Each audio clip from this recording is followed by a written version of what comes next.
Hello, Metro City. This is the man, the myth, the legend, Metro Johnny Jordan, coming at you with a special live broadcast here. Just now, the heroes known as the Vigilant Six, dispatched with a massive, gigantic, alien-like ant in the middle of the Metro City, in the Metro City Park, ruining everyone's picnic. I mean, come on, what is up with that? Founders Day comes once a year and you have to bring a giant ant, not even multiple, but one, and you call yourself the Ant King. Yeah, by the way, everybody, that's what he called himself. He calls himself the Ant King, and he has one ant. Anyway, our heroes easily took care of them. And then the leader of the six dropped the Ant King at the feet of yours truly. Dare I say, maybe the seventh member of the six? Allowing me the pleasure to watch over this beaten little Ant King nerd until the police came and escorted him away. And in the much heroic fashion, they jumped on their impressive aircraft truck carrier thing and drove off into the night before our exclusive police force even could show their face. I'll catch you all tomorrow morning, 8 a.m. sharp. Until then, this has been Metro Johnny Jordan. B6, you're out there. Great job. I fucking love this. And yes, that is how we are starting the episode every day. Nice. Oh my god, I love that. Live for Don't this. worry. I love that. Don't worry. The next time I'm having sound effects on my soundboard to bring in. It's very much like the intro loading screens for Cyberpunk. Mm-hmm. And that's something that I absolutely loved about that game, was that they did that. So I love to see it here. Good morning, Night City.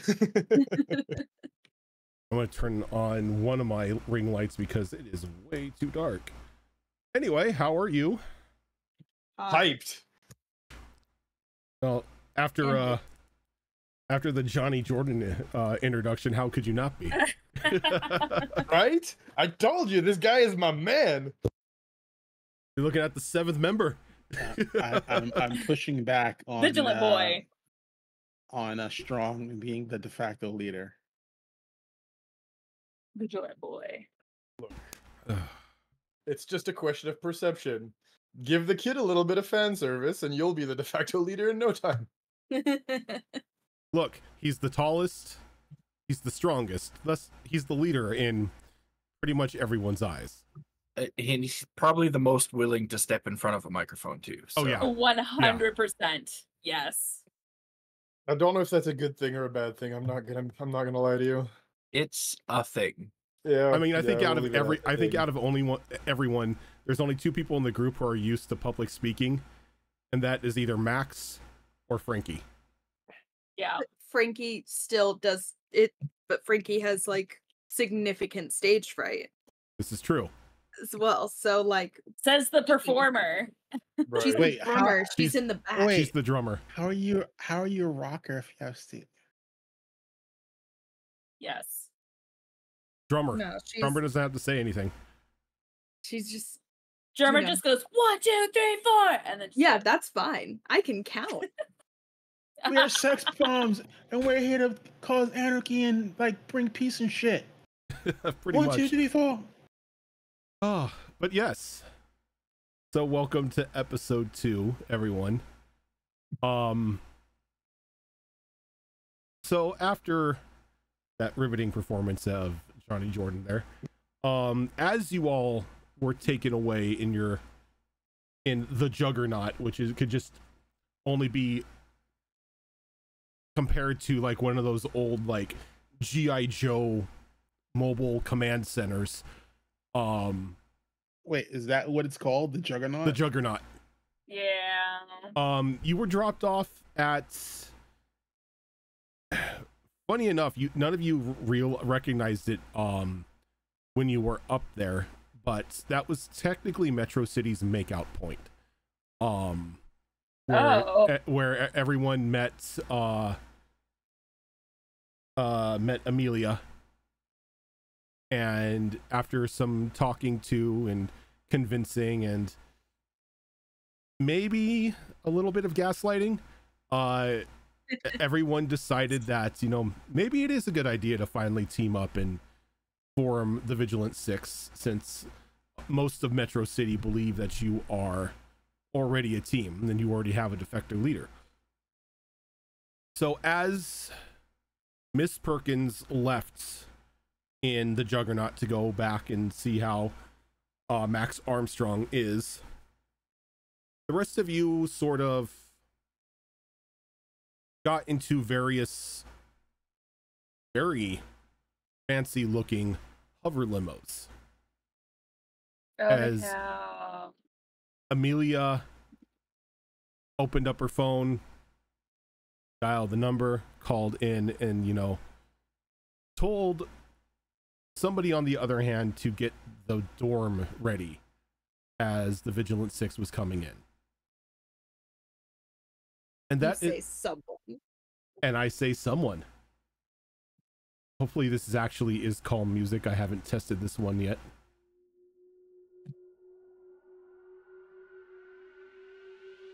Calm enough. So as you all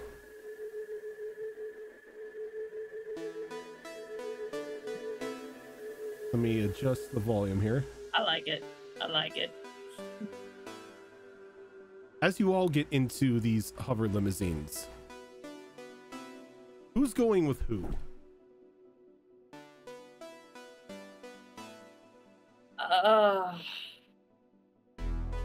I know yes. I know IRL Gilly's not here, but Louis would ride in whichever limo Gemma's taken. Okay. Okay, so that would be with me. That would be with Frankie. Because I doubt there's ever a time that if they have any say in it, the two of them are ever separate. Nope. Yeah. Most likely not. Unless I can go alone, I guess it. Can she go with Amelia? Is that an option? Yeah, Amelia gets into the front car. Yeah, no, she'll go with Amelia. Now these limos are big enough that if you wanted to, everyone could pile into one of them comfortably. Oh, well, then why don't we all just go together? Why don't we do that? So everyone sees Euphoria go to the front car, and so you just all follow, like a bunch of like car. a bunch of like awkward ducklings. Yes.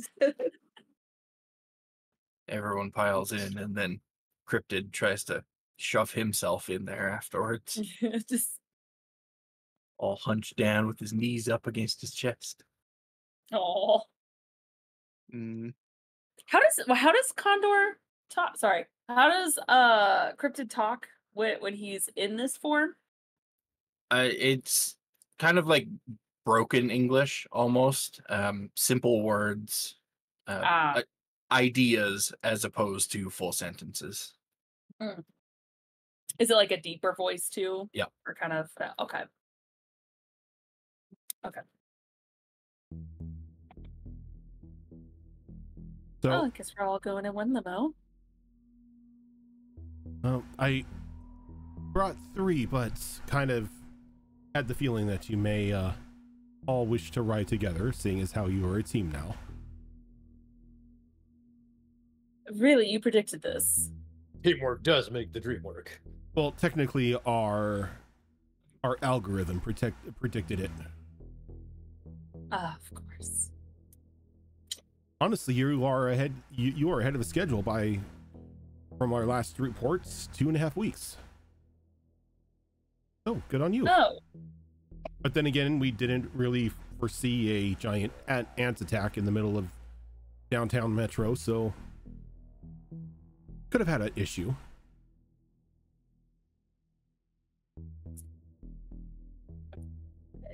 Yeah. Well, we'll see what the press will have to say in the morning about this then. sure the mayor has Oh, you know, couple words. I honestly don't see how know. they can spin this against you. I mean, the train was one thing, but this was saving hundreds of people in the middle of the downtown park. Yeah.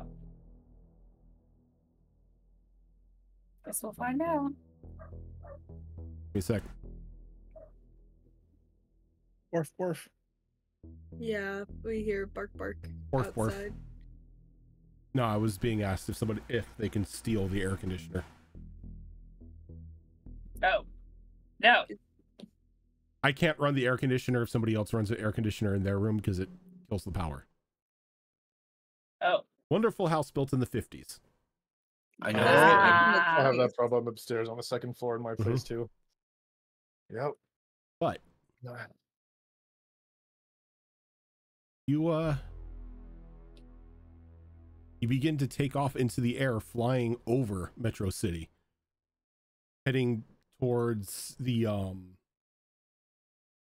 heading back up to that's the wrong music. It's very good suspenseful music though. Mm-hmm.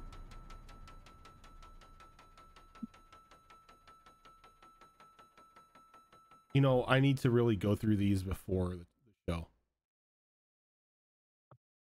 But making your way back towards the hub of Metro Maine. And as you're flying overhead, you can see the numerous street lights of downtown below you. Some Founders Day after parties already in effect. Frankie, you know that you and your brother and Gemma and the band had like 6 or 7 club appearances you were going to be making tonight. Yeah. Damn. And you, as you're sitting there like in the hover limo, your cell phone sort of just vibrates in your pocket. Just a little buzz, like your little silent text notification. I check it. And it's Anthony. And it just says, "You good?" Yeah, it's settled.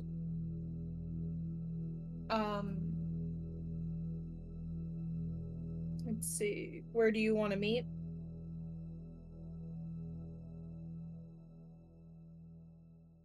And then he sends back, "Appearance is canceled due to ants."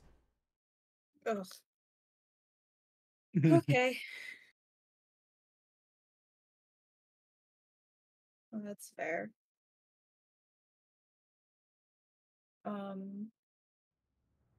And then he sends another message. "Gemma, okay?" She's fine. We're fine. Heading back home.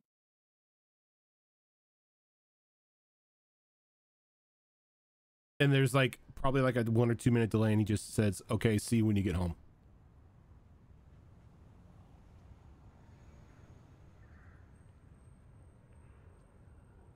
And as you pull up into the, I guess you would say, roof parking of Masterson Industries, Amelia lets herself out and just hoists the door open, waiting for all of you to exit out with her. Don't miss a beat.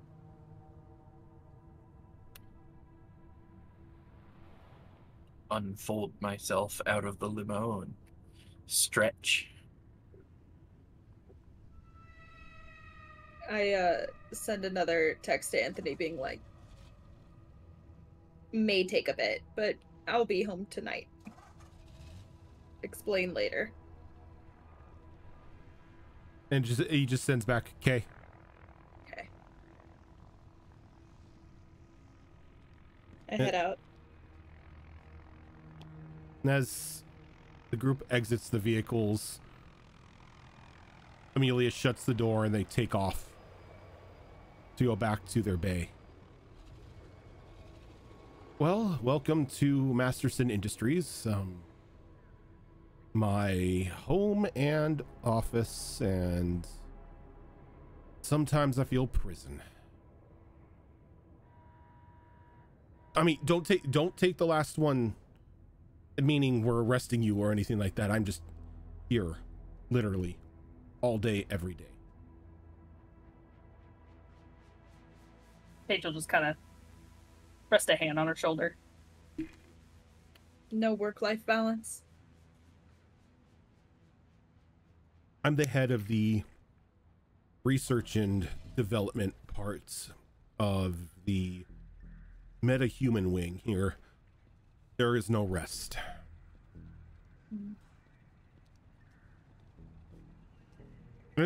She says that there's like this high-pitched whine coming in at like an increasing volume, and then just a singular Doppler blip as a bright light appears behind Amelia, and an individual walks, just like almost materializes, like right behind her. Got like a frayed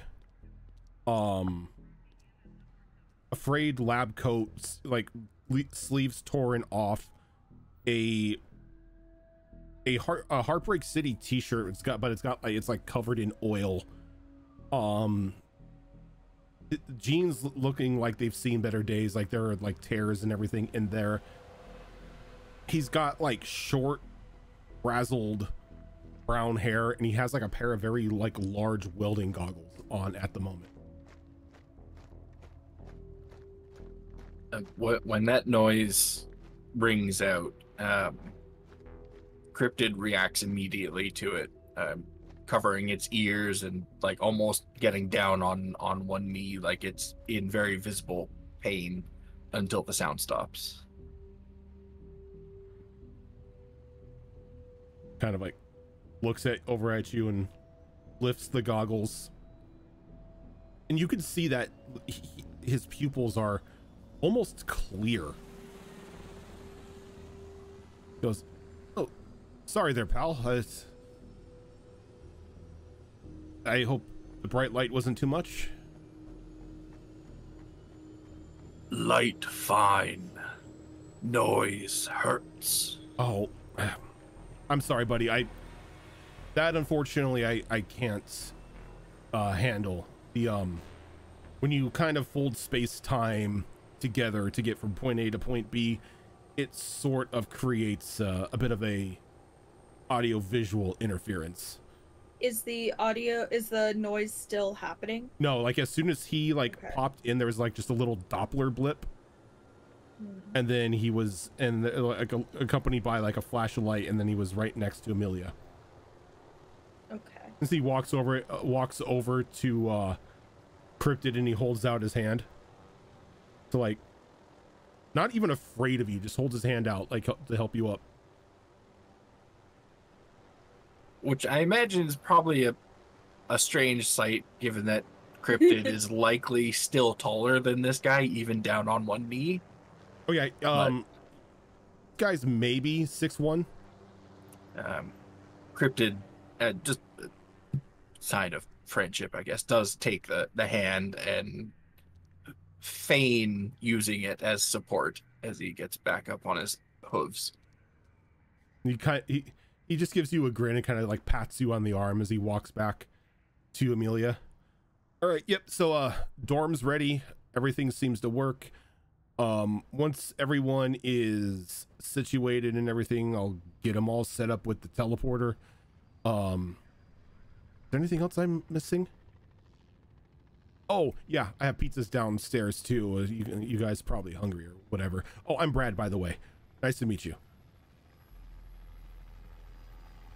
Hi, Brad. Pizza downstairs. Pizza. And Brad's like, yeah, I mean, I saw what you guys did against the ant. Louis is already heading towards the pizza. But hold on. I can't blame him. I would have done the same thing. And Amelia just like, men. He's 19. Free food? Come on now. Free pizza. No, free Free pizza. Free pizza. It's like. And she's like, all right, yeah. We'll get the other details later. And like you come up to like a roof elevator, and it very obviously needs like a key card. Like, I got it. Everyone file behind me. Cryptid?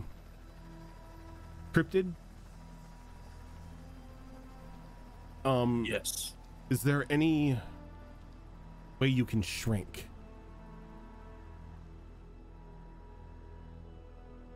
I crouch. I mean, I guess you could sit down and hunch over and you would fit.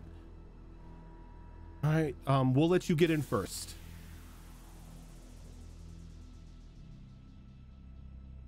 And it's like, it's a large freight elevator, but you can tell that you are not going to be able to stand up in here. Cryptid kind of hunches down a bit and steps inside and finds a corner and tries to make himself as small as possible, which is an awkward sight given how long his limbs are. Kind of like pressed up against the side of the elevator in a very like comical visage of somebody that looks like they're trying to hide from sight but is doing a really bad job of it. You trying to playing get hide and into seek. any sort of car. Yep.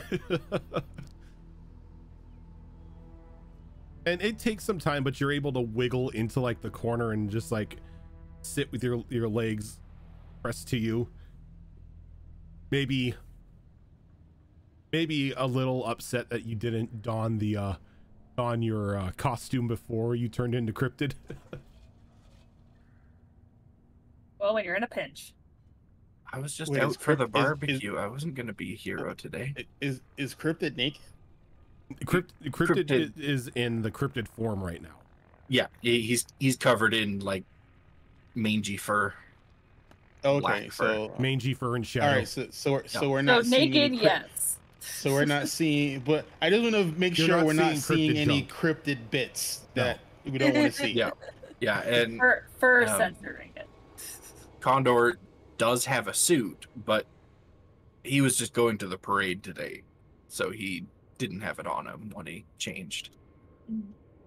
And as everybody As long as there's enough for Louise, okay. gets in,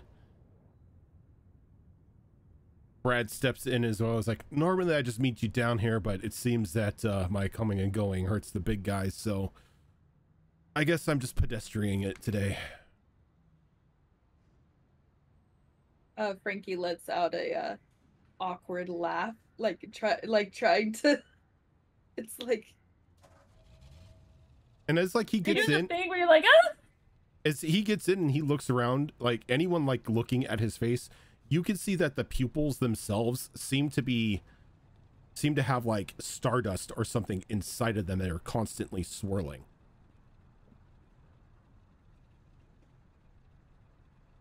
Or you are trying to Interesting. kill me. It's so cool. Are you actively trying to make me fall in love with him? No, All right. I just figured, it's a cool backstory for him. New thirst trap. New thirst trap. So Yeah, but we knew that she liked it since, like, the other games. It was just Amelia- she's consistent. Amelia punches in a code and the door's shut and the freight elevator begins going down. Can I make a roll to see if I can memorize the code that she punched in?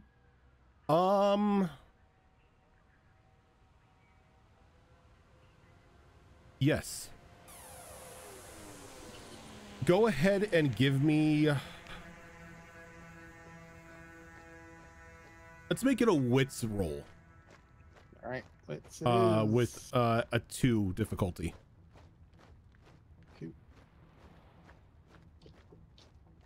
Oh, let's 2 exactly. You see that she presses 1301.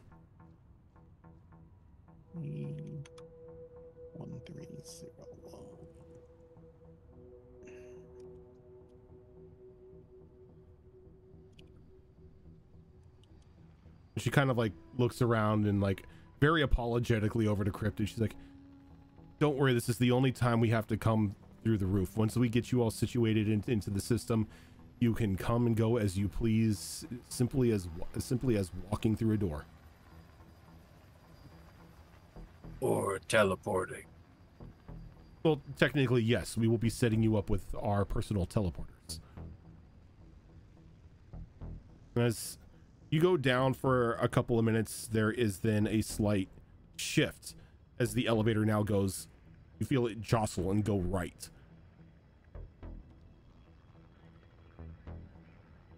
Omnivator? And then it comes to a sudden stop. And it takes a minute or two, and then the door opens in front of you into a very large room. As you could see different monitors up on the walls for like different news agencies.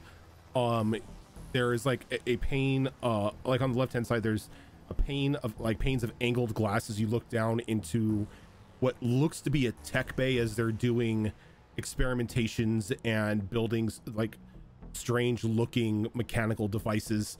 You even see off in the back what looks to be a hadron collider. Dang.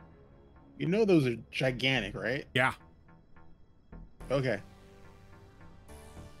that's why I pointed it out.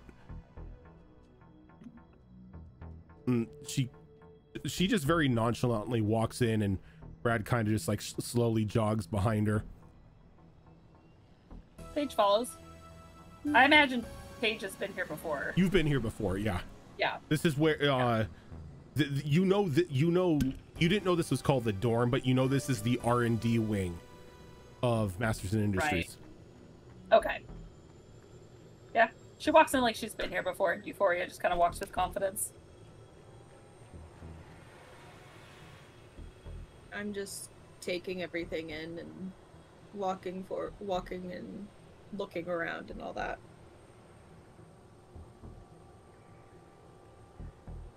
What about the rest of you? I'm slow strolling past all the tech in this room. I've lost interest in the pizza. Like some of the tech you recognize, but others are it's just mind-boggling to look at. You can swear that's like a segment of pieces that are being built in like one of the bays is either for a power suit or a section of a mech body.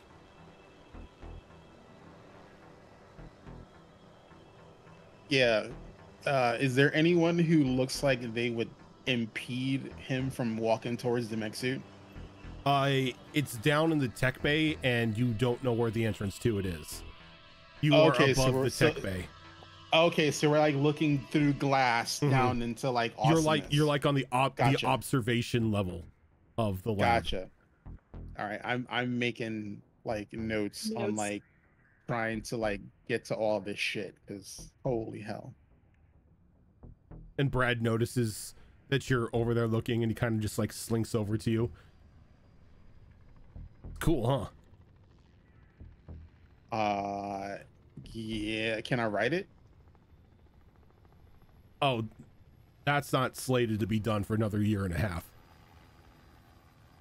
You will write it right now, it'd probably break or explode or send you into that thing like it did to me. And he kind of like points over to the collider. Oh. Is there like an obvious dent or something in it? No.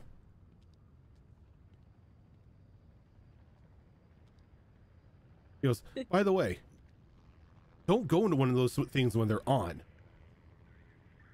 Not good. Cute. Why would I want to go into an atom smasher while it's on?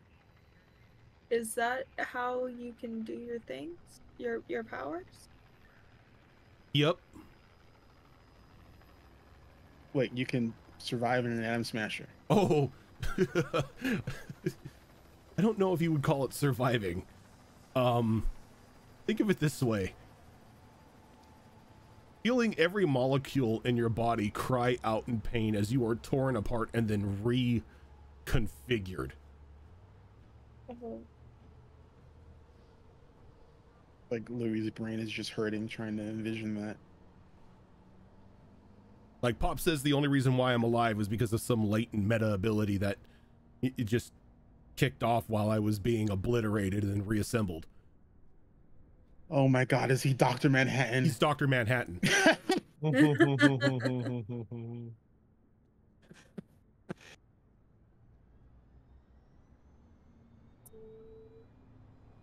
So where are these dorms that we're going to be allowed to go back and forth to during our missions? I mean, Amelia's like, oh, we just call it we call the area down here the dorm, as we get a lot of interns, and you know, well, for some reason, the higher ups think it's good to send the interns into the R&D facility.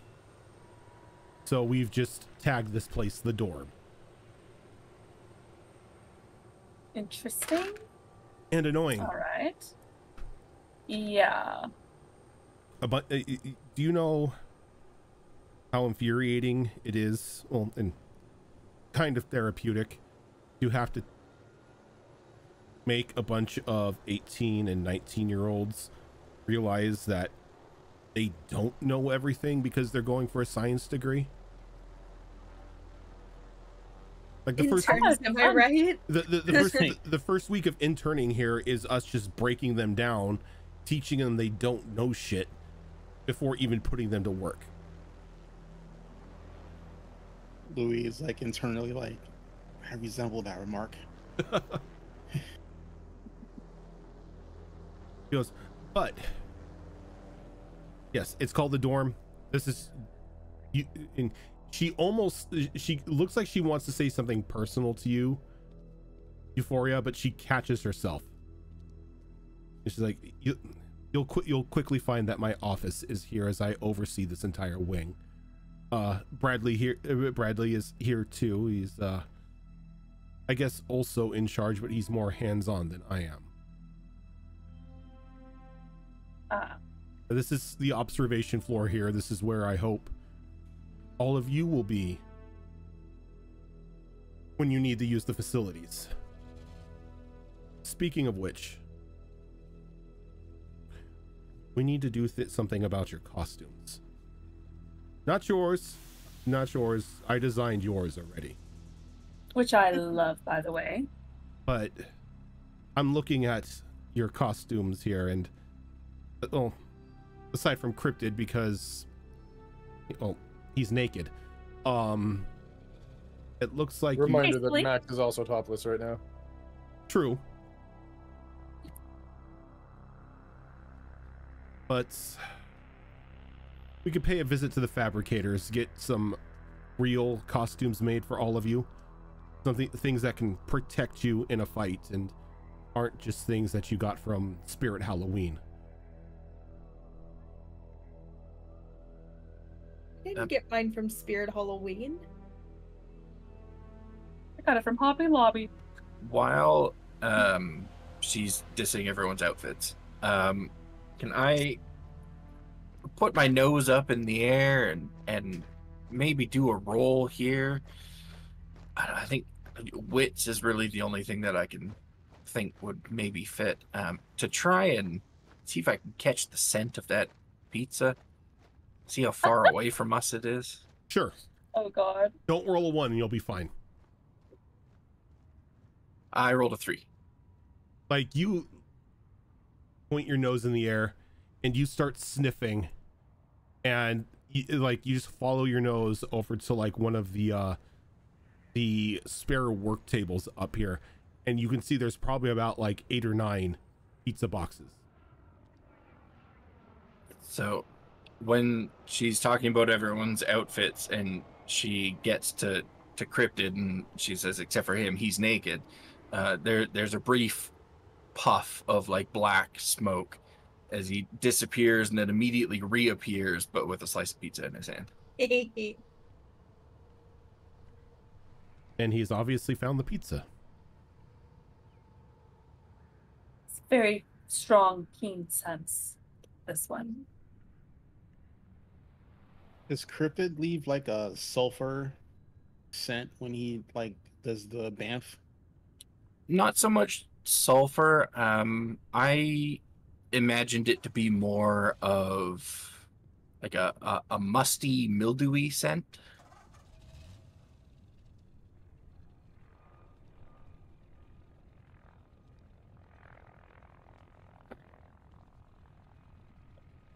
Well, obviously some of them are hungry, so if you need to brief us on anything, I suppose we could do it around food.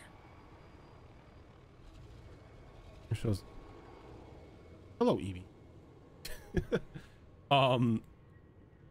She nods and she begins to walk over there, and Bradley just like is pretty like double timing it towards the pizza. Max is just gonna follow behind and go, better leave some for the rest of us. I don't eat that much. Maybe one or two. And she's like, Bradley, we have guests. Like, yeah, whatever. And he like picks up a piece of pizza, and as he's taking a bite, he lets it go, and it's just like hanging in his mouth as he just snaps and pulls the pizza out of his mouth, like quickly chewing and swallowing. Right, the teleporters. I'll be right back. As he goes running off. There he goes. Well, I'm not hungry, but anyone else can eat. I'll try to find like a chair to sit down. Oh, there are multiple chairs. Perfect. And she just looks exhausted. She's kind of taking like slow breaths inside her mask at the moment.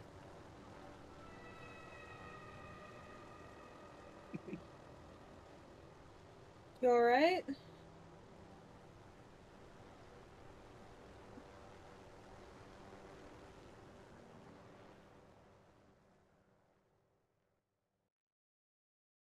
Do you answer at all? Zoro? What? Sorry? She asked if you were right. Oh, yeah? Oh, sorry. I thought you meant out of character. I'm like, what? I'm like, I'm fine.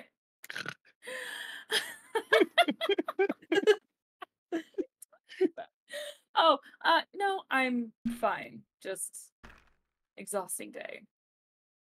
Yeah. Also, would like to know what this league is, or whatever it's called, that this so-called ant popper was trying to get into. Suppose that should be something to look into His at name- some point. His name was the Ant Popper? No, I'm Ant just calling King. him that. The He ant said king, but he was far from it. the Oh, organization like Popper. Rojan that he was I- trying to get into. Mm-hmm. Would it have come up in any of my He didn't mention anything. He just mentioned something about a group. Gotcha.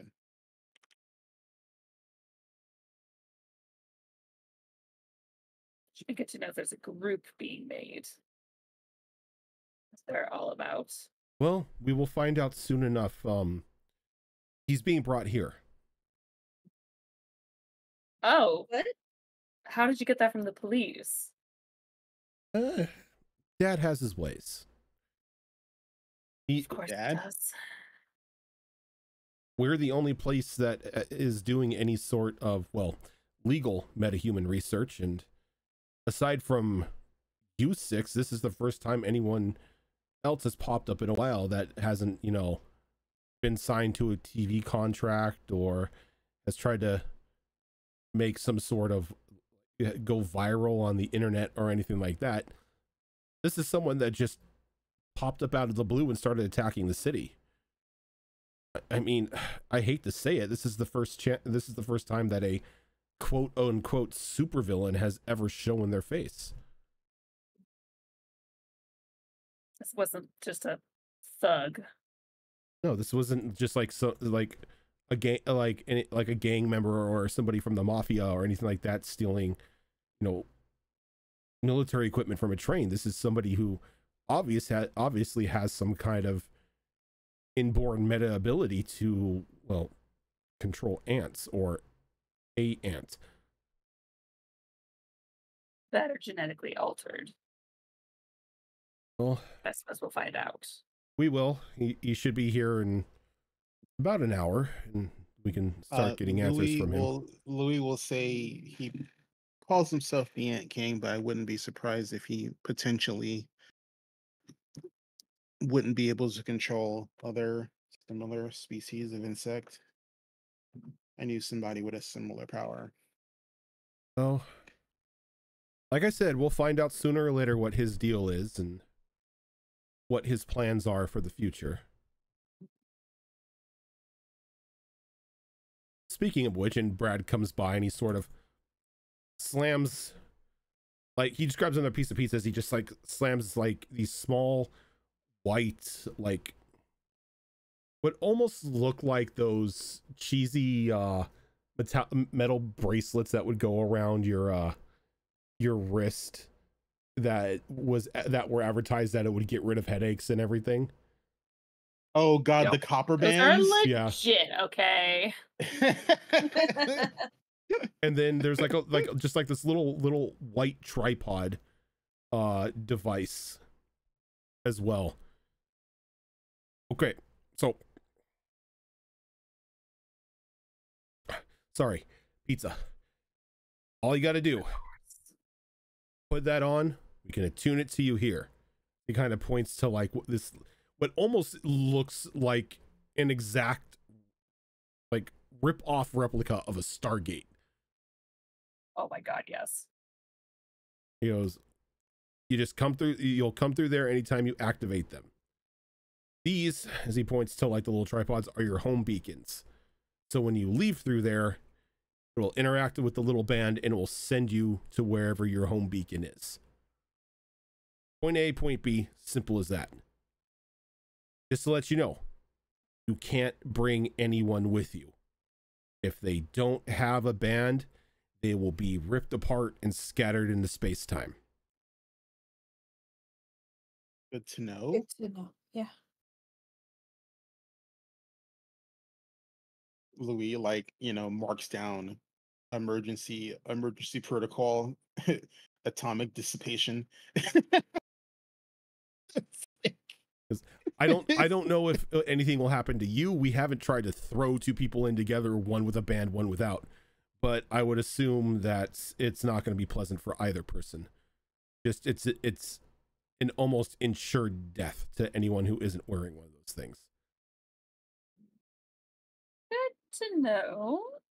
Hmm. And noted.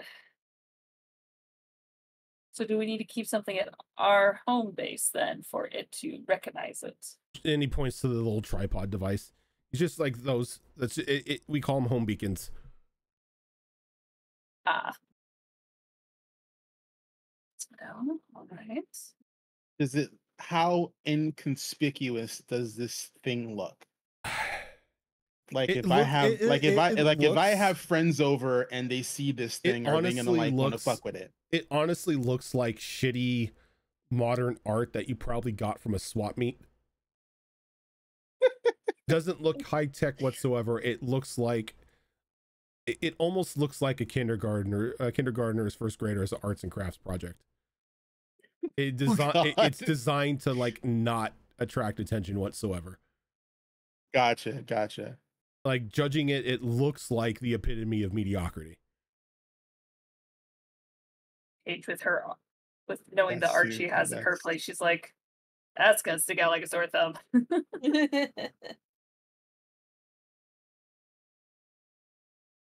I will say my cousin drew it.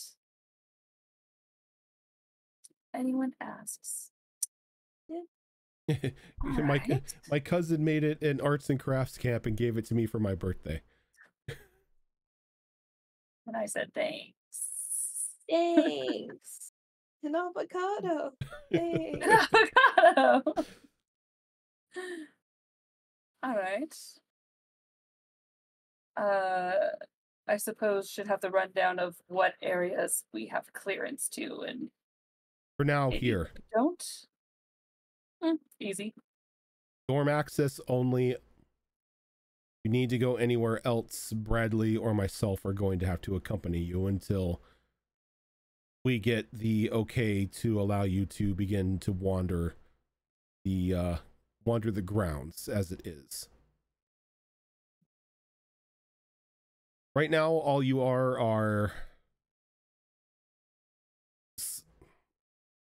on paper contracted through Masterson Industries into our studies in metahuman development.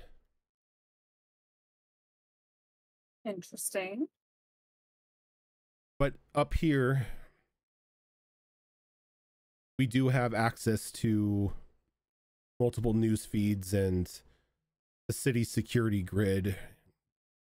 Pretty much any personal file you need to find on anyone. Well, it's not much now while we begin to show my dad and the board of directors that you can be trusted. It's a good starting point, a good quasi home base. So we are official team. Well, I would That hope sounds so. like. Mhm. I mean, that loudmouth Jordan has already given you guys a name, so why not just go with it? I take it you don't like him? I mean, he's a good DJ. I Kinda goofy, hear though. that shrill voice every morning. For some Mhm. reason, I can't change my alarm clock to go away from that radio station.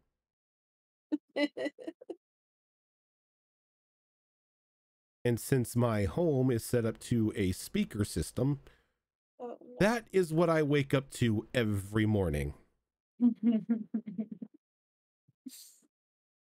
Imagine that's his like metahuman power. You can't switch away from the radio station he uses. Oh god. that's his meta power. For some reason, like, everybody doesn't know why they love him. Yeah, like nobody can like switch away from the station, but for some fucking reason, like, yeah. Mhm. Imagine. Oh, that'd be hilarious. Stop by sometime in the next day or two to pick up your new costumes. Take the fabricator some time, but we have the gist of what you wear.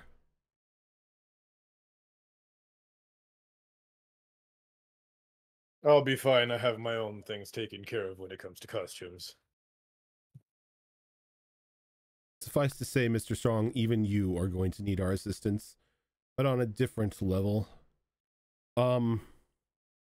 If you could, tomorrow, stop by, say, 10 a.m. There are some tests we'd like to run. You could see him Just- kind of hesitate at the idea of being, as he perceives it anyway, being used as a test subject. But after a while, he kind of relents. He says, "Fine, we'll talk details then." We'll send a car by.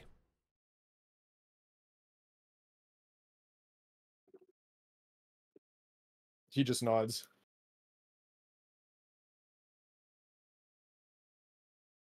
So does that mean the communicators we have also work as a way for all of you to get in contact with us as well? Not Yep. just each other? Yep, I can punch into it. Bradley can punch into it. Pretty much anyone with access to the communication line will be able to punch into it, though right now that number is small. Is there a code name we should give you all when we're, talking to you both? They kind of like look at each other. Well, I said like I said on the, out on, can't believe we met out there at Makeout Point, that you can call me Jump Scare. Riley here is called Gateway.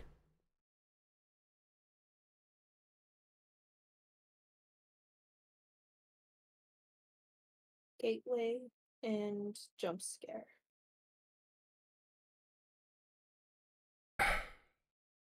Yeah, the guitar player from Heartbreak City. I have that one to thank for that one, that name.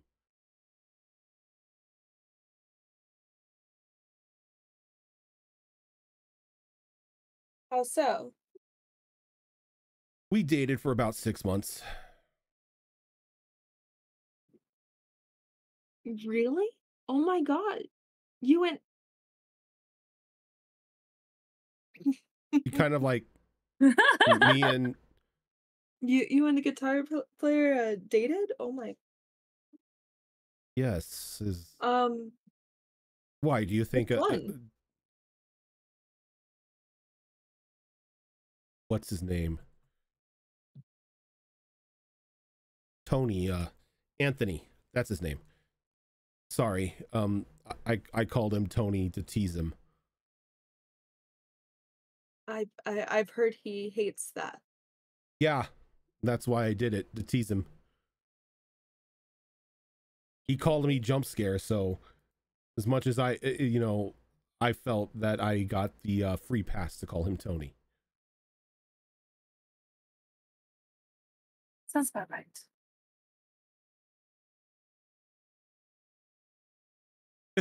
Gilly. This is Amelia, right? Yeah, this is Amelia. It's like we dated for 6 months, but his touring schedule and my work schedule and everything, it was not going to work out. Yeah. I've heard that relationships while on tour don't work out. Relationships and me don't work out.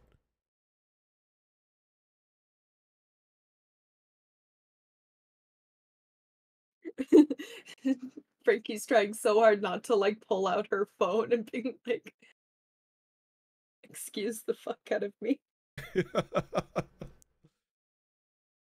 Pardon the fuck? Not even fuck. I beg your finest pardon. Anyway, it was nice meeting you all. Finish up with the pizza here and step through the teleporter when you want to go home.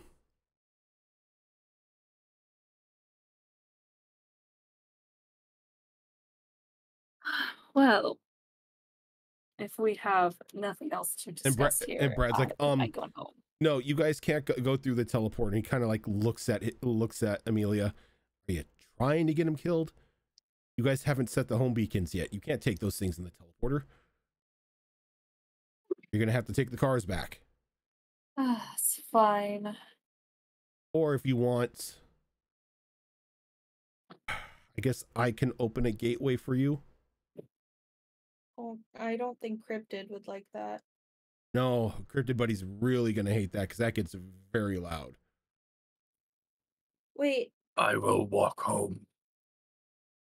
and I'm like, Cryptid, where are your ears? On my head. Where? And I'm like, put my hands up. I'm like, I can do a sound bubble, like a no sound bubble around his head, possibly. Can I try that? Yeah, go ahead and give me a power roll. Let's say with a difficulty of 2. Alrighty.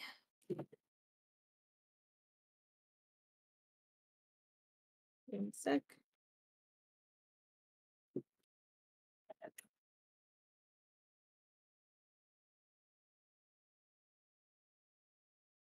I made the mistake of taking the E4 and putting it back in my bag.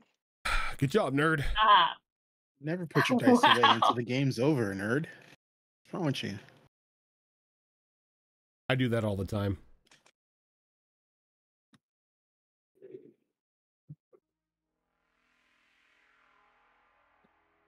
Ah, found it. Okay. I believe in you.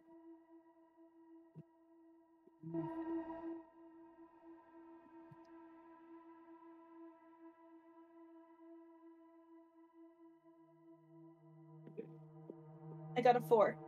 Oh, that explodes then. So go ahead now and roll the d6. That becomes a D6 now. Yay. And roll that d6. I gotta look at last session's VOD to see 4. what. So, okay, so for a total of 8. So you just perfectly Which one did I roll? power. Well, yeah, power, but So it's now a d. So it's now your power is now upgraded to a d6. And okay. as you kind of reach up, you create that sound bubble in like a perfect form around his ears. Nice little But earplugs. it only insulates that pitch of noise coming from Bradley's gates instead of just completely deafening you. Oh, Hell yeah. very nice. So I'm opening the gate. Go ahead. All right, stand back. This gets a little weird. He kind of walks forward and he rubs his hands together, kind of spitting in each one, and he reaches forward with his hands like together, and you see his fingers just like dig into like a piece in space-time as he just begins to rip open a divide. And then he gets it to a certain length, and then he rips it vertically as well. And as this is happening, just this high pitch, almost like baby wail is coming through the gate itself, and you can see everybody but Cryptid reacting to it. Oh, should have done it for everyone. And he gets it open wide enough and tall enough for all of you to be able to walk through. He's like, go through. I can't keep this open long because, well, then space-time starts to collapse on itself. So go. Is this for everybody? Yeah. All right, step in the room. Well, off we go then. I run through it. Grab a box of pizza and then go through. Okay. Oh yeah, I totally grab a box of pizza. Oh God. Like once I see Cryptid grab a box of pizza, I totally grab one as well. All right. So you one by one just run through it, and it's a very jostling feel as you go in. It feels like you're running through loose jello. Ew. And you Feels weird. come through the other end in your own homes.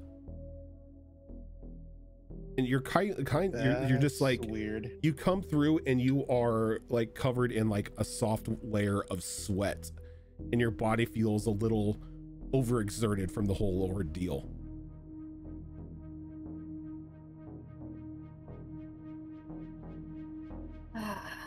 But as soon as you are all through, the gate shuts.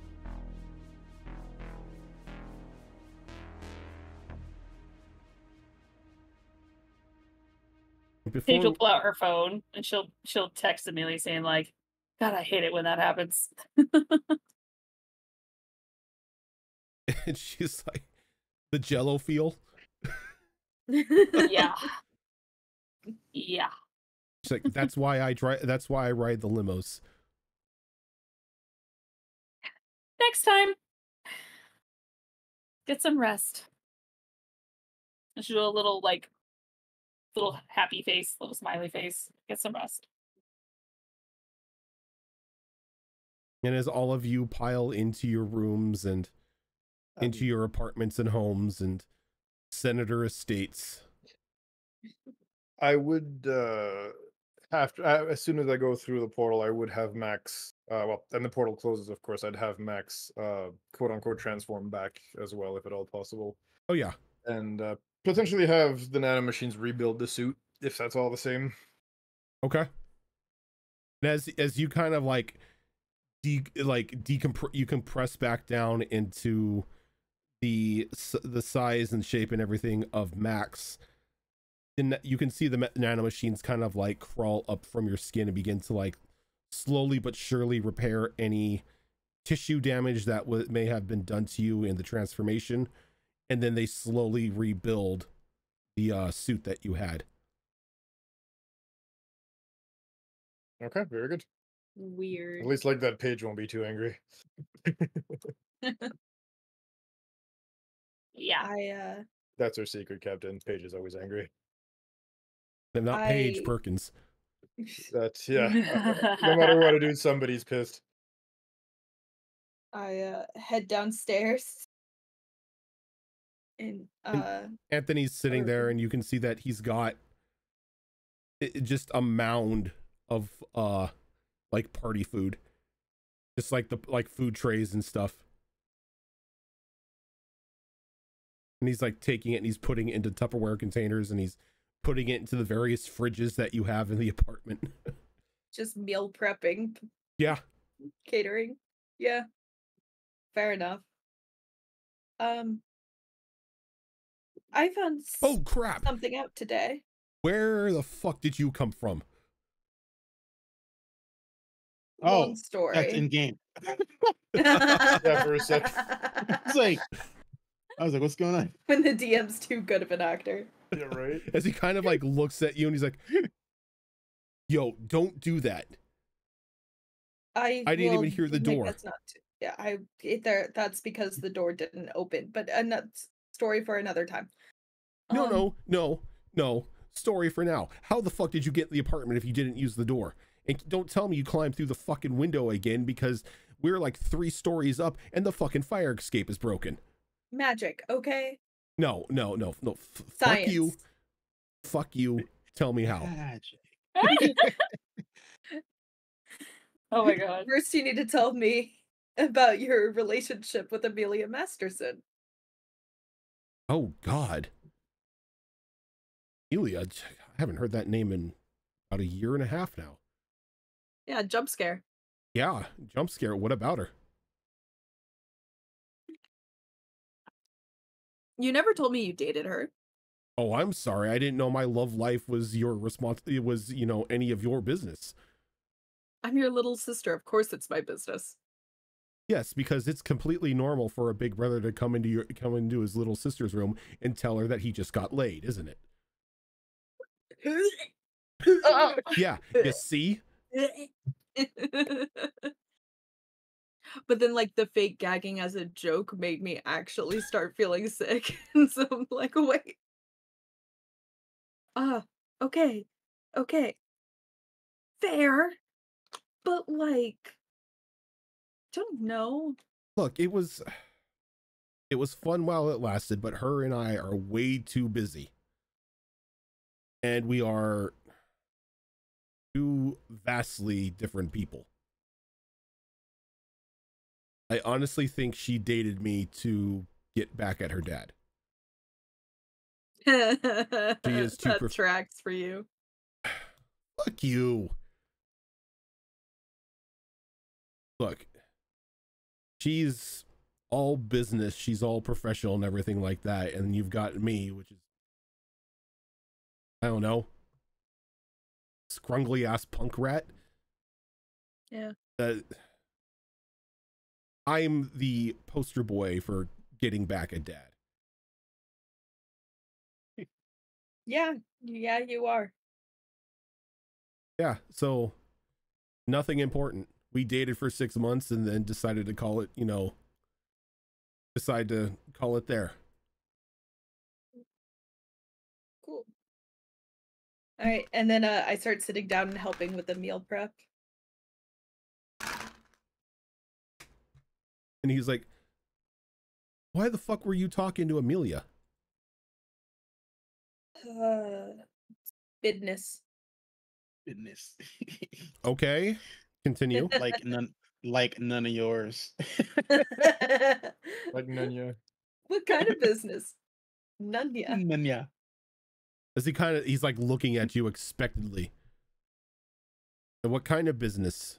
The Nunya kind. The Nunya kind. This better Meanwhile, not. she's laughing like crazy because she knows that she will tell him eventually. This better not interfere with any sort of the band business. You know our rule. I don't care that you go out and play superhero every now and then, but I expect you to make practices and I expect you to make shows. After parties, whatever. The only reason I go to them is free food. Yeah. I cannot guarantee that it won't interfere. Frankie? One thing I can guarantee is to do my best to make it, because the band is, number one priority, except for, when. Yeah, because that's how we pay rent. Yeah. Except now I'm kind of a part of a whole superhero league. Why? Because the Vigilant Six is a thing. Fucking. I have yet to ask about compensation. As he kind of just like throws the last thing of like Tupperware in his hand into the fridge, and he just kind of looks at you. You signed up to be a part of the team and you didn't ask about compensation. I didn't sign anything. I learned my lesson. I did not sign anything. So you're working for exposure.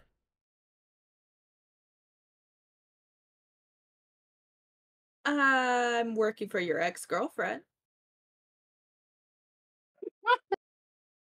That doesn't make it any better, and she isn't my ex-girlfriend. I mean, you were together for 6 months. That's, a decent amount of time. Together Just is a 22-year-old who hasn't really had like a together super long is relationship. putting it kindly. I was more of a 6-month booty call. It doesn't make it better. God damn it. That makes everything so much worse. Why are you like this? Like what? Gross. All right. Why are you so gross? Yeah.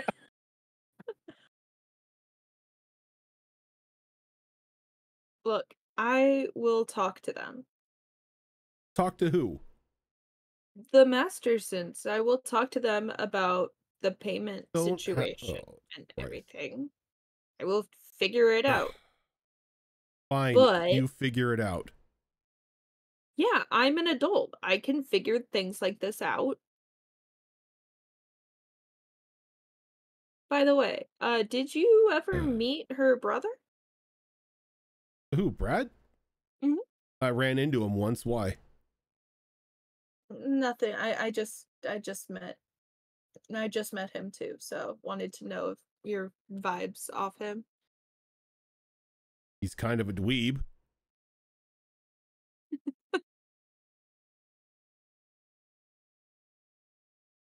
Yeah. Says the guy who collects pro wrestling dolls under his bed. 1, they're only under my bed because I ran out of wall space. 2, they're not dolls, they're action figures. And 3, they're collectibles. Yeah, sure. Like you totally didn't make them kiss when you were younger. That was you.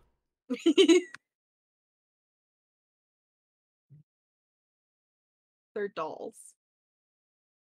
They're action figures. Anyway.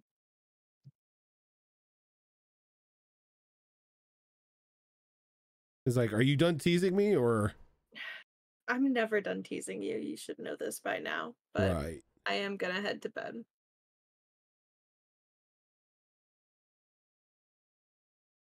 By the way, totally didn't come in through the window. Bye. Just runs in and shuts the door. Okay. Anyone else doing anything when they get home? You You're need it? muted on. Probably would go and talk to Perkins, right? I'm not butchering her name. I'd probably go and talk to Perkins, and before even going to bed, he'd probably ask her for an estimate of the damage done to the city and what needs to be addressed. And she's in like the reading room equivalent of the estate that you live in, and she's sitting in one of like the high back chairs, still in her business dress. There's like a very large glass of wine next to her as she's on a tablet with a stylus, just going through things as you walk in. Mm-hmm. Maximilian, Perkins. how was the meeting? Max is gonna kind of shake his head. Well, they want to run tests in the morning. Good. I was speaking to Amelia about that. I want to make sure that the nanomachines are working at optimum capacity. I've been noticing that your transformation has sometimes been a bit lagging. Right. You know those nanomachines are proprietary technology, right? Of course I know they're proprietary technology, but where do you think we got the electronics for them? Great. All right, fine. Look, you know as well as I do that nothing mechanical, electrical, or anything runs in this city without Masterson. True. Doesn't mean I like it. Hey, they have top of the line engineers. They're just running a few tests under my request. Oh, so you were behind this, huh? I'm always behind it, Maximilian. I have to make sure that you are operating at your peak efficiency as a senator, and a peak efficiency, and on an off chance, peak efficiency as a hero. Right. He's gonna try to like peek over her shoulder and be, well, what's the damage report? Surprisingly, not much. In lieu of damage that you and your friends caused, it was just the side damage of the apartment that what's her face, the loud one, Doppler, Yeah. sort of pushed the Ant King into and sort of dragged him around, sort of broke up the outer wall of the apartment complex. So that's the only thing being blamed on you. Suffice to say, it's only going to cost probably about a good 30,000-40,000 to repair all of that. She's starting to get expensive. Infrastructure wise, the damage to the streets, the plumbing, the sewer system, and everything that ant clambered through is much more. But that isn't our worry, that's the mayor's. Though if you wish to meet with him about any sort of government help, I think he would appreciate that. Put it in the schedule, Perkins. You always know what's best. You have a call with him tomorrow at 2:30. Perfect. Make it a call. Oh, also a Mr. Johnny Jordan called earlier this evening, wishing to know what your status was after the ant attack, and if you could possibly join him for a future interview. Well, can't say no to the press, can we, Perkins? The press, no. That one you can say no all you like. But it's Johnny Jordan. He's your #1 fan. Perkins, in all honesty, yes or no? It is up to you, sir. I know you like speaking, and Johnny is one of the more kinder radio hosts out there. I don't think he's going to hit you with any engaging political questions. It's probably going to be just talking about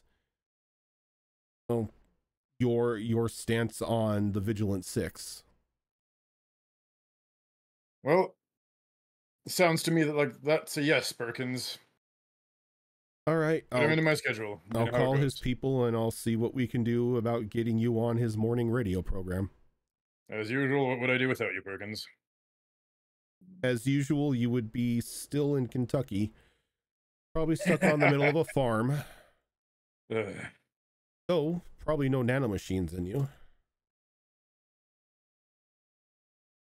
But no hero work either. Well, as usual, thank you for the hard work, Perkins. Anything else? No, sir. I will be here throughout the night, making sure everything is accounted for and making sure your alibi is airtight. Appreciate the hard work, Perkins. As always, sir.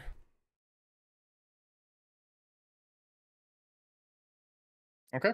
So yeah, on that note, Max will most probably go right back to his room at this point, Okay. probably with the optic of getting some much needed rest after everything that's been happening.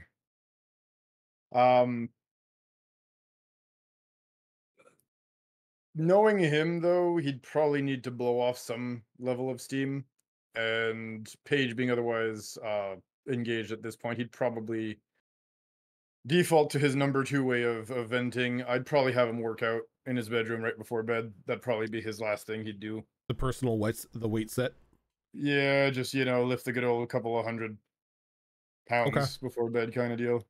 And this is just to like blow off steam through the day, not really blow off stress. Correct. No, we're just talking about his personal hobby, not his stress relief. His stress relief is, not, as we discussed. Yeah, not his vice.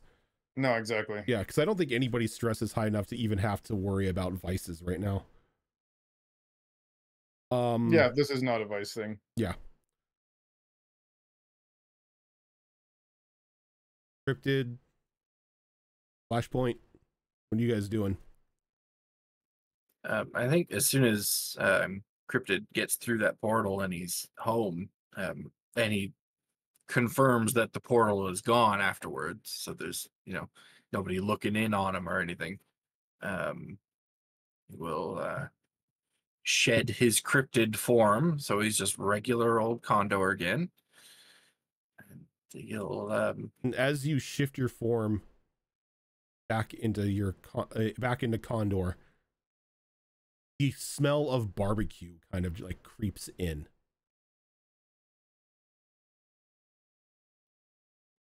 Barbecue. Mary, are you here? Oh yeah, I'm in the kitchen, Connie. I didn't know when you were gonna be back, but you told me to grab barbecue, and well, with the ant destroying everything, they didn't have much in the lieu of transporting it back. So suffice to say, I got a lot.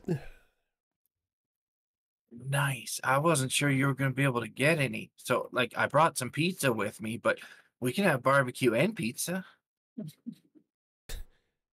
That sounds amazing. Why don't we make some plates, go downstairs, and just put on a B-rate movie for the night?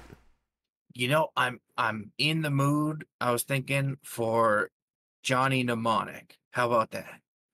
Works for me. Yeah.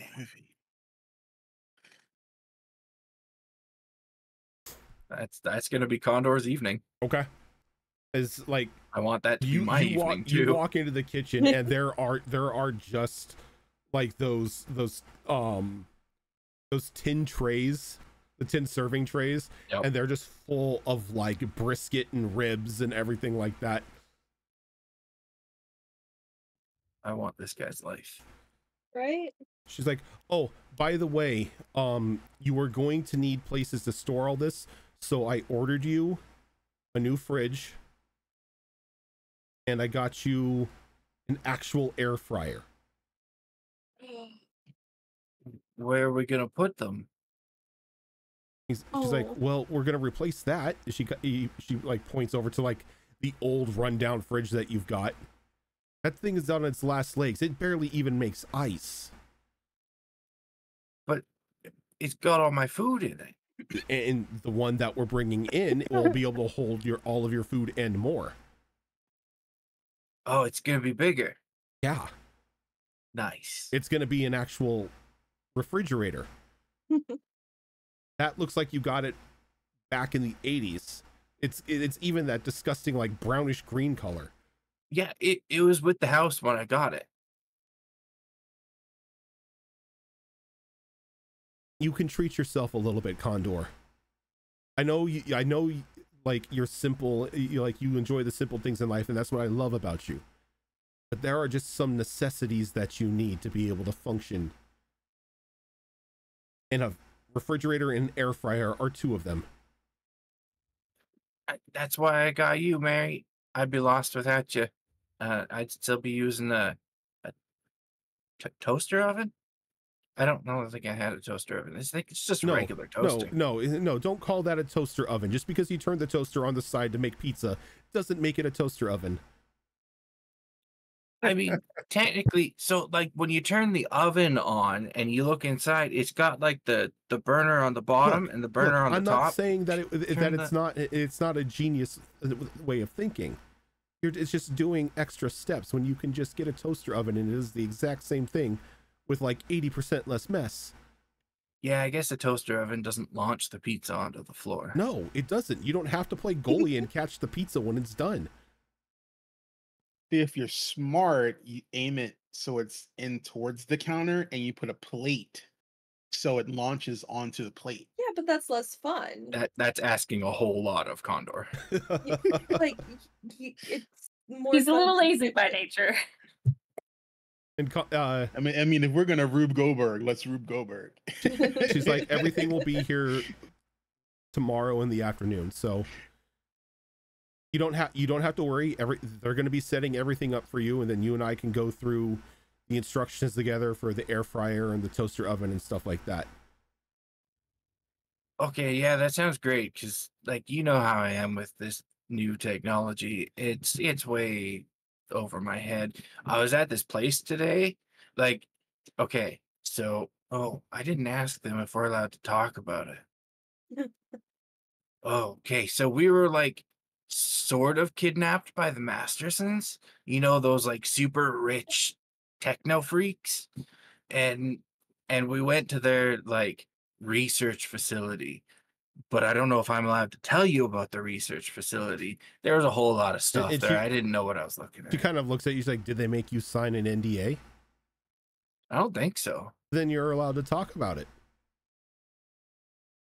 I think they were building a robot. I mean, I wouldn't doubt it. And one of them went like into this giant machine, supposedly, and like got ripped apart and then reassembled, and then they had superpowers. Isn't that crazy? I'm talking to a guy that turns into a giant 12-foot monster. That doesn't really sound crazy.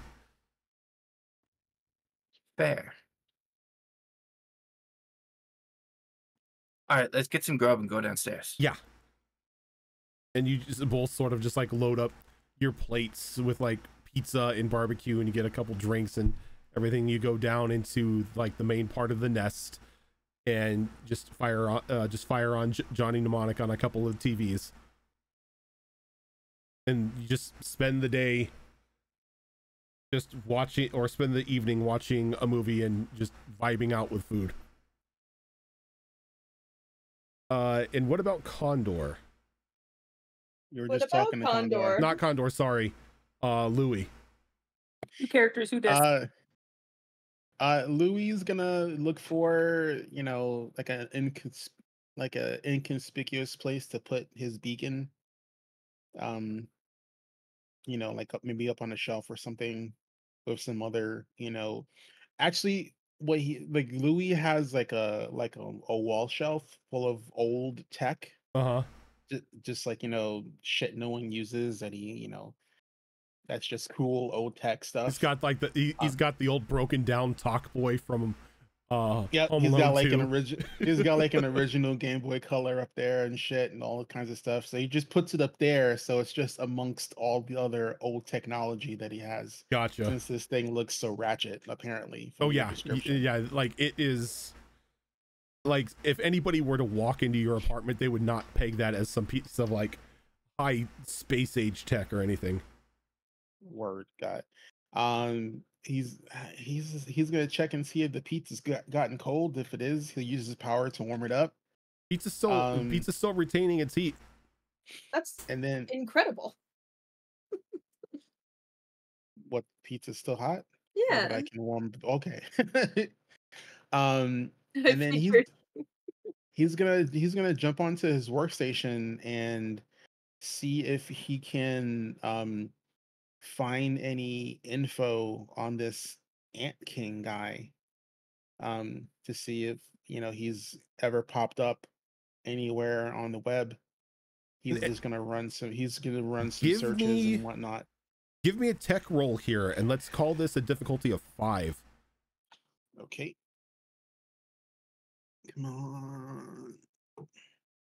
No, that's a 1. Ooh. Ooh. You spend probably a good 4 or 5 hours going through every info board, every Google search, anything that you can think of in order to find anything out about this Ant King, and you don't even find an article talking about today's incidents. Gotcha. Like whoever this Ant King is, from what you can tell, he was a nobody before today. All right. Oh, poor Ant King. I mean, if it's gonna take the long, it's probably the rest of my night. Okay. He'll do like a light workout before he goes to bed. Yep. Wrap himself up in his fire retardant stuff and go to bed. Yep, just jump inside. Mhm. Those are my glasses, thank you. They're mine now, human. Yeah, I just took them off because I had to rub my eye and she's batting at them.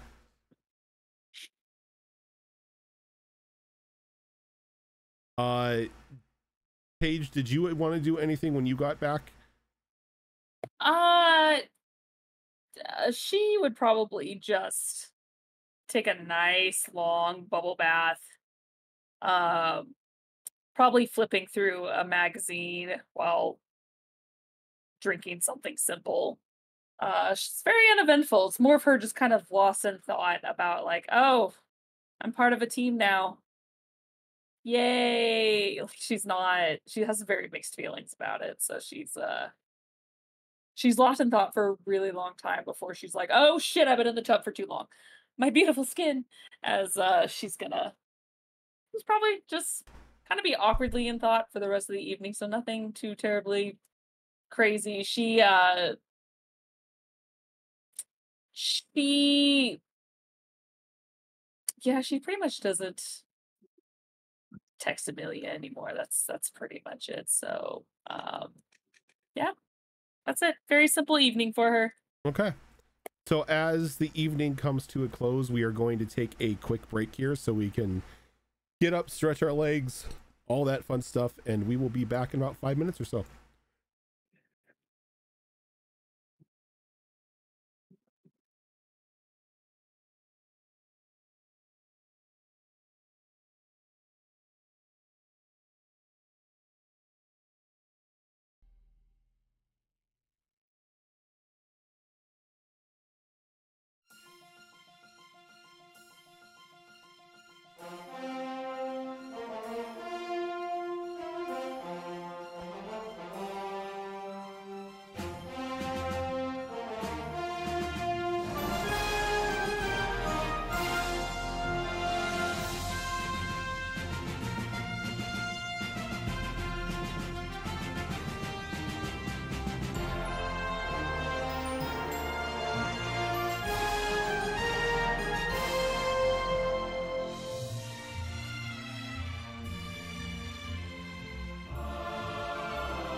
right amount. That's perfect. And we are back. I don't know. It's like it freckles all over his arm. Yeah, that's how I pictured him. I mean, if he had that many freckles like on his face and like his neck and everything, I'm like, that guy's Yeah. gotta have freckles everywhere. Yeah, like on the face and shoulders and down the arms and that whole Yeah. thing. Yeah.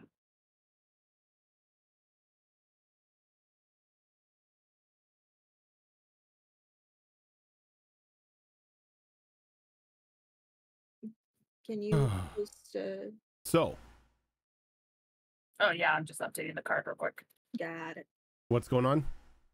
I just finished Condor. Oh, shoot it to me and I'll put the card. I'll like go to the AFK screen really quick and then put Condor in. Okay, perfect. Yeah, I'm just adding him to the card right now. Perfectly normal boy. Perfectly normal. Ruska, thank you for that raid. Everyone, welcome on in. Yay. Thank you. As you all get a relatively peaceful sleep, you all wake up on a bright, sunny Sunday, the day after Founders Day, and the incidents of the Ant King's attack are the only Raiden, thing. You gotta close your Discord window. It's covering Max's pain. Oh, no, I don't need to close it. I need to maximize it. There we go. I promise I know what I'm doing. One could say you need to max it. God damn it. Oh Get god. out. I will not see myself. Get out.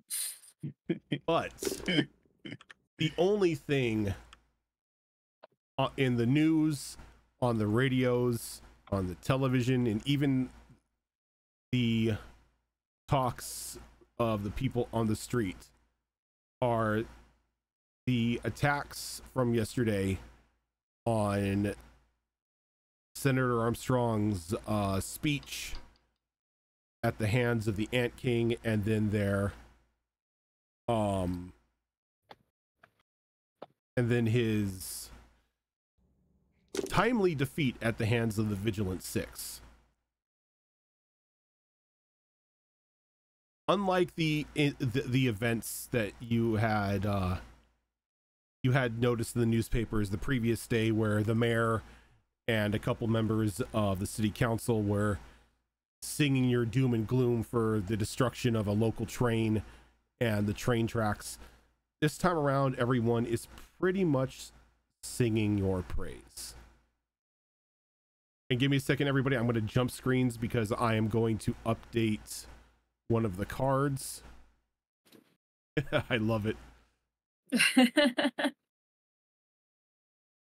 As we have Condor's art now complete.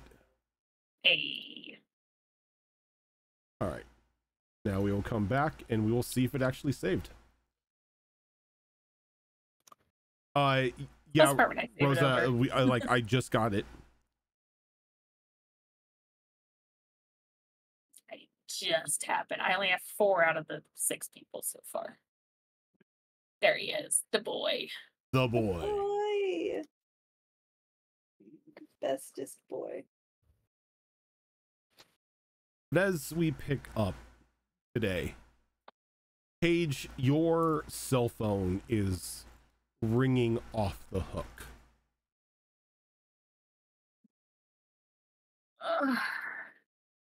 Hello? Hello, this Miss Brooks. Speaking? Hello, this is Gabe Chappell over at Channel 5 News. We just had a moment. We just wanted to know if you had a moment to make a comment on the incident that happened yesterday. We saw that you were rather close to Senator Maximilian Armstrong during the events. We wanted to know if both you and him and any of the rest of his entourage were okay. If we haven't been able to get any sort of answer from Miss Perkins at this point in time, and we wanted to make sure that everyone was okay and there was nobody that we would have to make an in memorandum video for. Oh, no, no.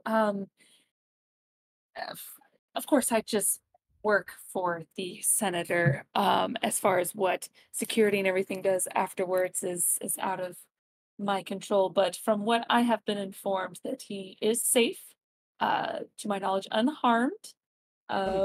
Probably just stressed from the events, which is why you have not been able to get a hold of anyone at this time. So I'm sure they're just recuperating from it. Am I okay to quote you on that?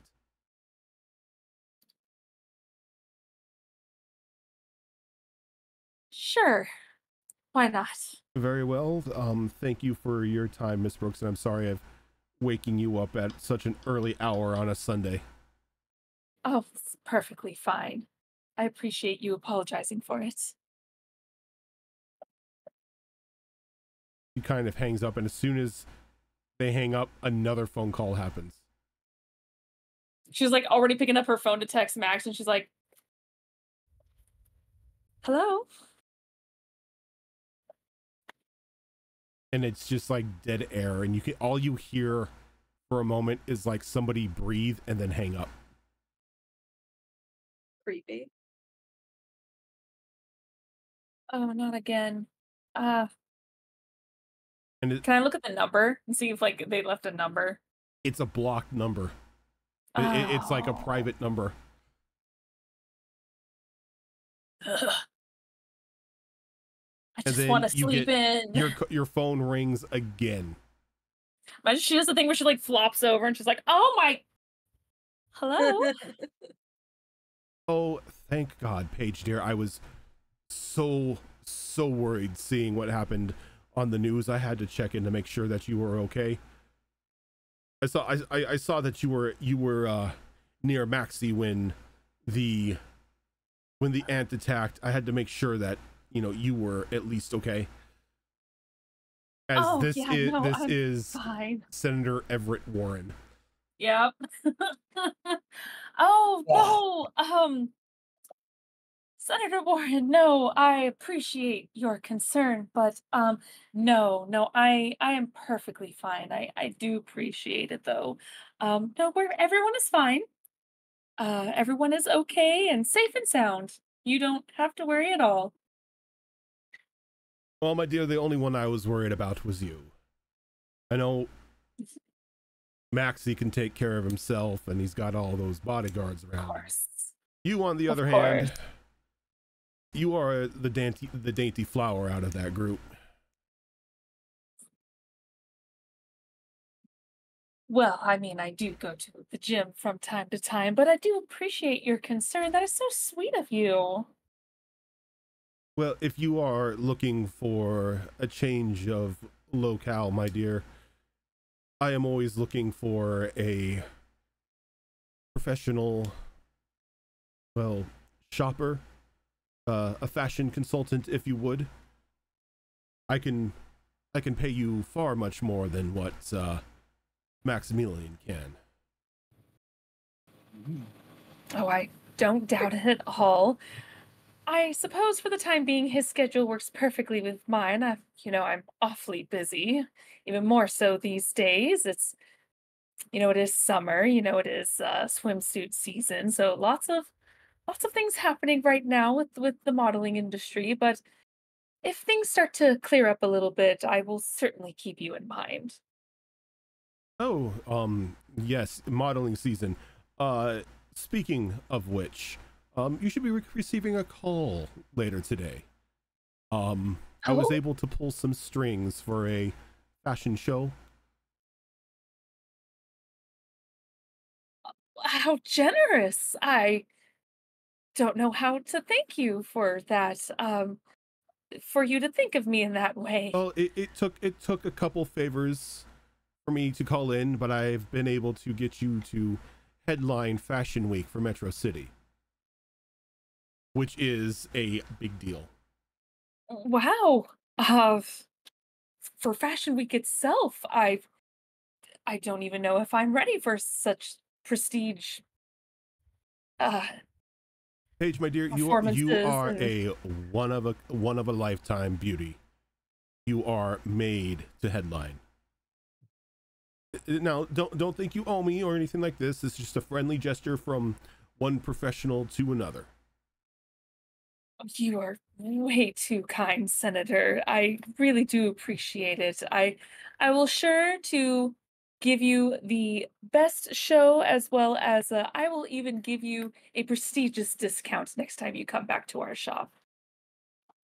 Only for the best. I will keep that in mind, my dear. I am looking to be in Metro City in the next month or so. You're coming to Metro City. Yes, I have a meeting with the mayor and Dr. Masterson about the importance of clean energy. Of course, very important topic. So, wow, this is such an honor. Well, you will have to come by the shop then sometime. I'd love to get a visit from you. It's been too long. The moment I have free time, my dear, I will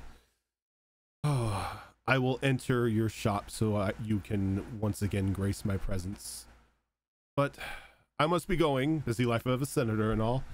Give Maxie my best regards. Oh, I certainly will. Well, I will look forward to seeing you soon, my dear. Thank you so much again. This means so much. Well, if it makes you smile, my dear, it is all worth it. Thank you again. And then he hangs up. And then as you're like sitting there, like just like feeling like I'm puking inside my Like- mouth right now. unclean from talking to this guy, your phone rings again. I'm so popular today. On a Sunday. Hello. Oh, hey, I didn't know if I was gonna reach you. I didn't know if like you crashed from last night. Look, just checking in to see if the teleporter didn't Oh. rearrange your guts or anything like that. No, I had other people do that for me this morning. You're fine. Okay, is that like you were gonna be sick, or is this a bit of like TMI here? I mean, it's in some shape or form it is. I'm gonna be sick, but not because of the teleporter. That worked flawlessly. Oh, It was good. great. Bradley will be happy that worked. The last time he sent somebody through, we had to perform a bit of a emergency surgery. Their eyes got rearranged into their hands. Interesting. Yeah. Okay. Yeah. No, not that I'm aware of. Any body part arrangements. No. Why are you up so early? Paige, I wake up at 5 o'clock in the morning to start my day. Why are you calling me so early? You know I like to sleep in. Wanted to see if we were still down for coffee. In 2 hours, I thought. I thought we were going at 8 o'clock. Paige, it's 10. I'm sorry, what? She looks at her alarm clock and she's like, I will be there. Give me 10 minutes. I promise I'll be quick. It's fine. Take your time. I can meet you. I can meet you there. We can do a girls' day out in the city. It sounds like you're gonna need it. Oh my God, yes. Yes, please. Yes. Please. Perfect. I'll grab the coffee, and then I will meet you at the apartment. You do what you need to do. Okay, perfect. I will see you soon. Thanks, Mel's. You sort of hang up the phone, and you notice that your alarm clock is on the floor. It's like, That you probably hit it waking up and then just went back to sleep. probably. Sounds about right. She's like, she'll finish she barely started. She basically just tapped Max's name. That was as far as she got. And she was just like, Got a call from the press. Worried about you, apparently. Told them you're all A-okay. That's it. That's all she says. She gets up to get ready. And as you send that, you're like, not 2 minutes after that sent, your phone goes off. She's like blow drying her hair and she's like on speaker. Hello. Paige Perkins, Oh, hi. you gave a quote to the press. Oh no. Mhm. Paige, you are a fashion consultant. Why are you giving quotes to the press? If it helps, I was on my best behavior, said everything professionally and straightforward with the truth without giving too much detail, as always.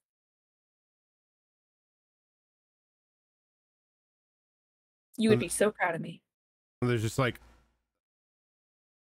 a brief silence. Yes, it seems like you said everything as according to the script. In the future, please defer them to me. It Not caught th- me off guard calling me when I first woke up. They've been calling every intern and every errand boy that we have on staff. They haven't even called me. I think they were fishing for something. I don't love how I'm lumped in with the errand boys. I guess Well- technically not wrong, but still it Well, hurts. if it makes you feel any better, you were the last person they called.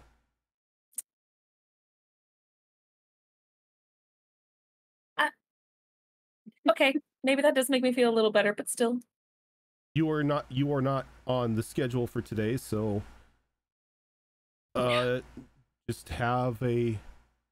enjoy your day off, and we will see you bright and early 6 a.m. tomorrow.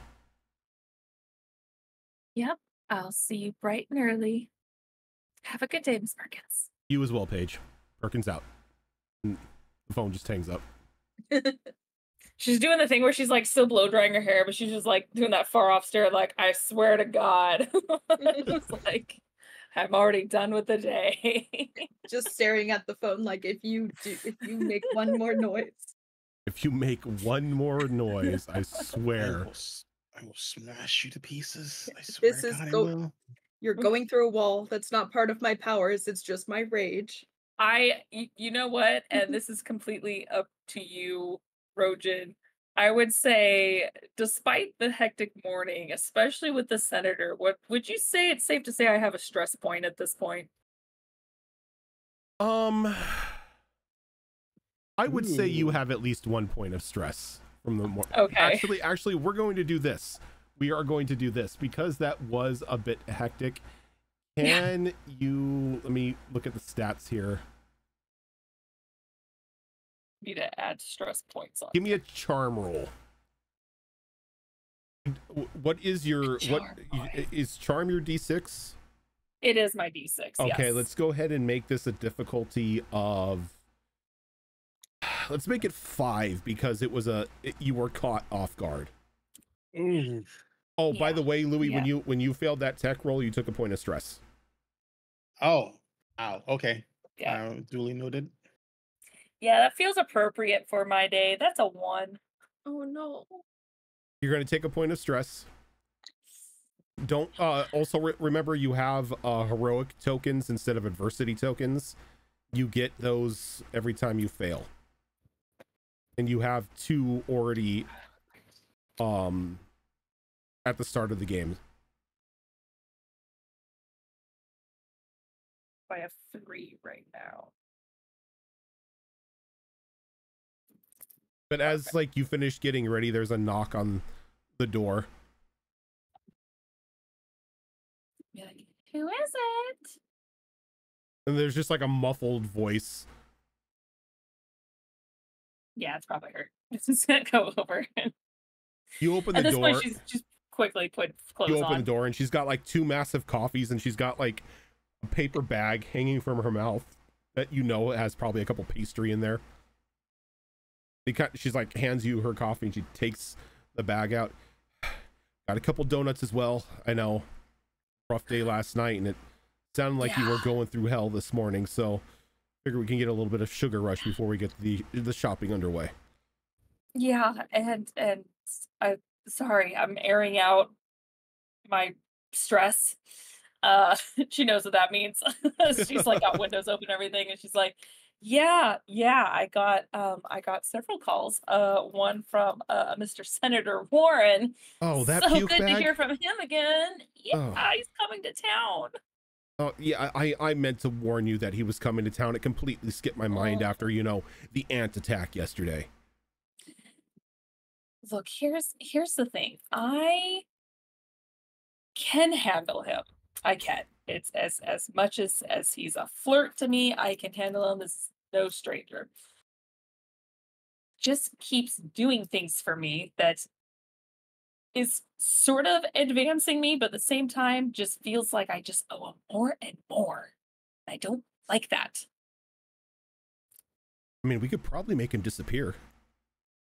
Hey, yeah, that's kind of big headlines for a senator. Yeah, I know, I but mean, I'm not talking like kill the guy. I mean, like we could just have Bradley just, you know, whisk him away to one of the Cayman Islands and, you know, just leave him there.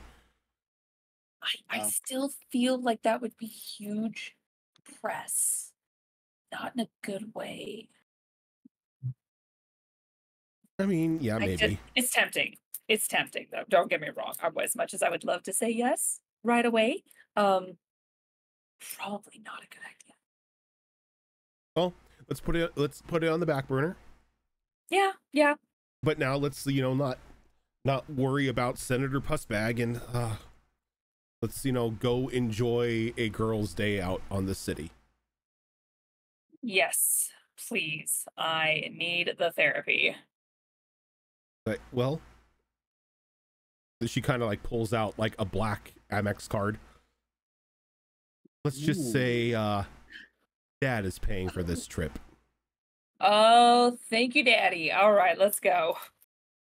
She grabs her purse, gets the coffee, and a big old bite out of the donut. She don't care right now. She's like, I'm hungry. Go shopping. Okay. So yeah, your day for like for pretty much the entirety of the day you're spent with spend it with Amelia, going through the day, like going through shopping, having lunch, just catching up on, you know, girl talk when it's not having to do with science or people exploding or giant ants attacking the city. The huge. The huge. And as you two are like beginning to enjoy your day, Condor, you sort of like wake up from like a coma like haze, still down in the main like shop area of the nest. The static from the TVs, the noise starting to finally wake you up out of like a food induced coma as both you and Mary just fell asleep in your chairs. Like after like Johnny Mnemonic, you like threw in a couple more movies and you just ate, you know, just gorged yourselves on pizza and barbecued the entire night. And you wake up to somebody like knocking on like the front door of the shop.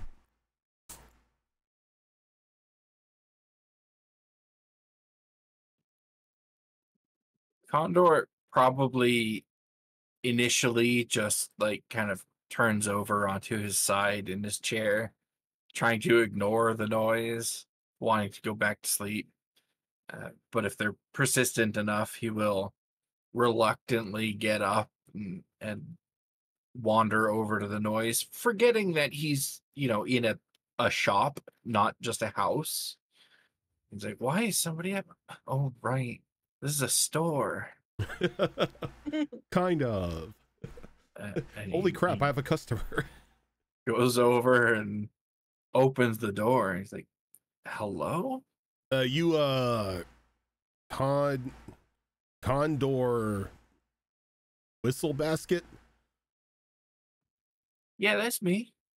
Mr. Whistlebasket, I'm just here with your refrigerator and air fryer and toaster oven. Oh, shoot. That wasn't a dream.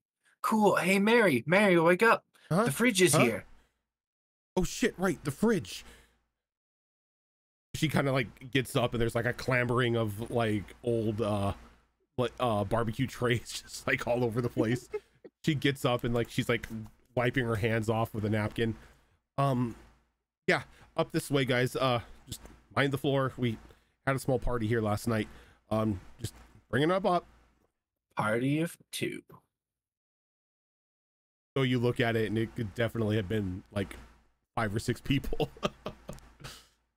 Hey, do you guys like need a hand bringing that upstairs? Oh no, we got it. Look, we can't let you help because if you got hurt, we would be responsible, and that's just a lawsuit and a half we don't need. Oh yeah, I guess that makes sense. Should probably stop letting customers haul boxes around the store. That's a lawsuit waiting to happen, right? Right.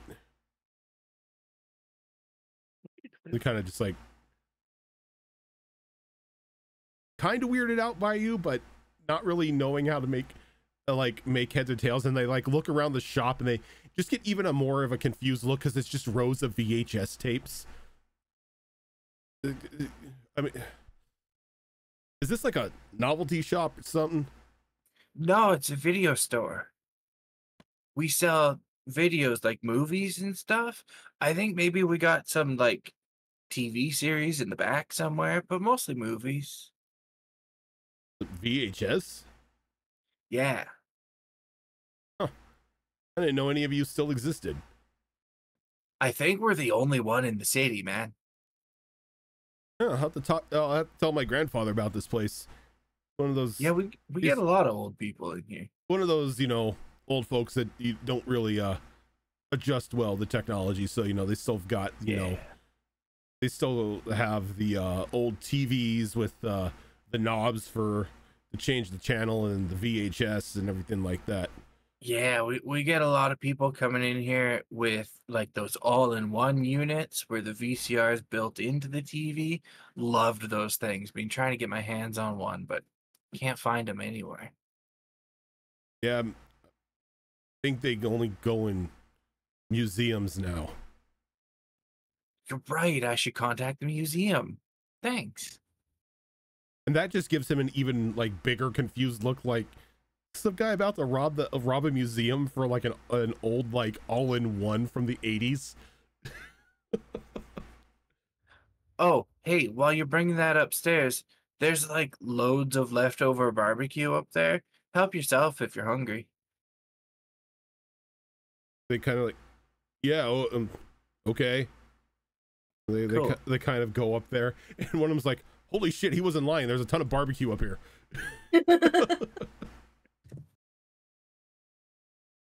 As it takes about like an hour or two just to get everything set up, and then like the old appliances taken down and loaded up into the truck.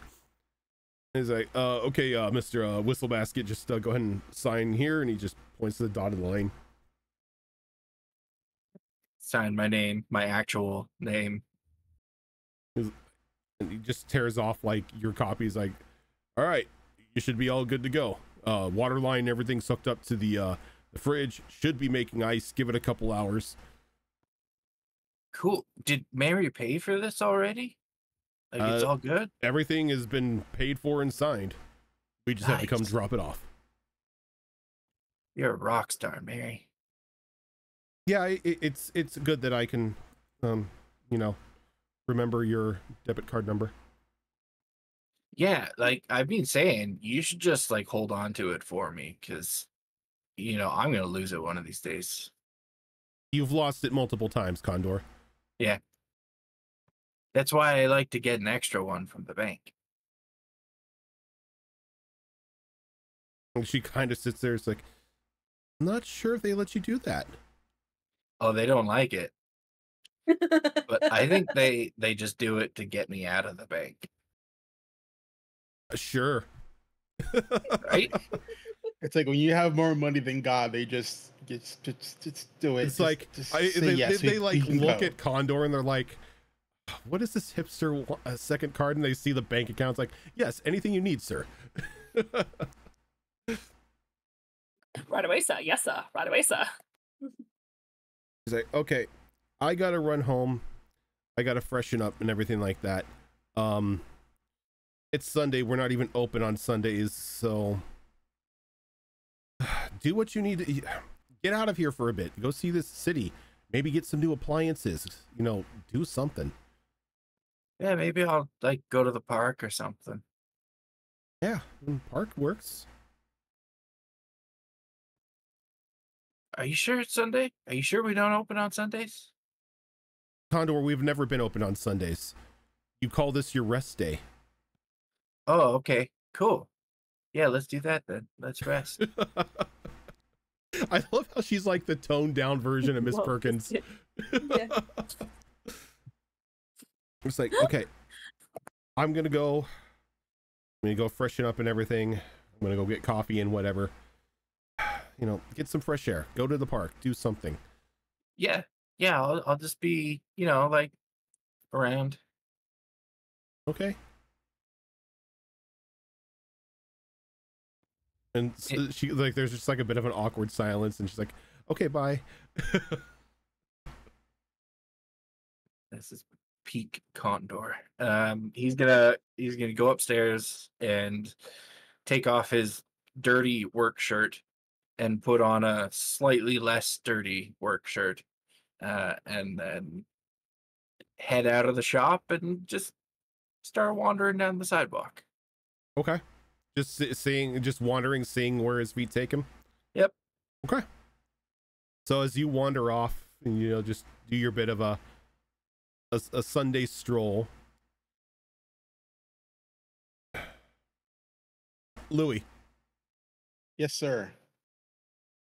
you've fallen asleep earlier in the night. Though when you wake up, you're at your computer chair. Okay. The fire retardant blanket is off of you. It's like thrown on the floor, and it looks like you were in, like, as you like wake up and you rub the sleep out of your eyes, it looks like you were working on something at some point in the night.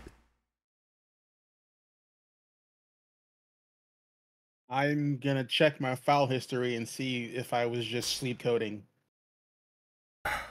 You check the file history, you go through, and you were most definitely sleep coding, but it's a bunch of gibberish. Is it really gibberish? No, or it is just like, it is gibberish. It like, some cases it just looks like a cat walked across the keyboard. Every now and then you catch like strings of words inside the sleep coding. What do the words say? Vigilant 6, strong, cryptid. It's just like the names of everyone present at that meeting last night. I'm gonna check my surveillance camera and see what the fuck I was doing. Give me a tech roll. As you check your security camera, and you're like going back, and it's like from the hours that you went to sleep to the hour, like about almost the time you woke up, is like all grainy and everything. It's like damaged in a bit of a way. Interesting. All right, I am very confused as to what the hell is going on. Is this behavior I remember ever doing prior? I mean, there have been times when you've like woken up in like in the middle of the night, and you've been at like your table and you've been writing stuff, and again, it's a bunch of nonsense. But this time around, like, the names of like the heroes stand out to you, as you've never actually like tried to sleep code before. All right, I'm gonna make a note of this in my journal Okay. to see if this becomes a like a atypical behavior? If you want to try to clean up the security footage, go ahead and give me a tech roll. We'll call it. Alright. This is going to be difficult though. We're going to call it a 6. All right, here we go. Here we go. No, it's a 3. A 3. You try to like clean up the video, but you can't. But the security camera or even the tape, the recording itself, doesn't seem damaged in any other places.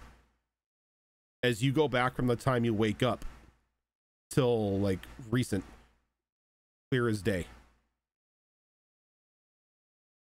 It's just at one point in time, you see yourself sort of sit up out of bed and begin, you take a couple steps and then everything gets like grainy.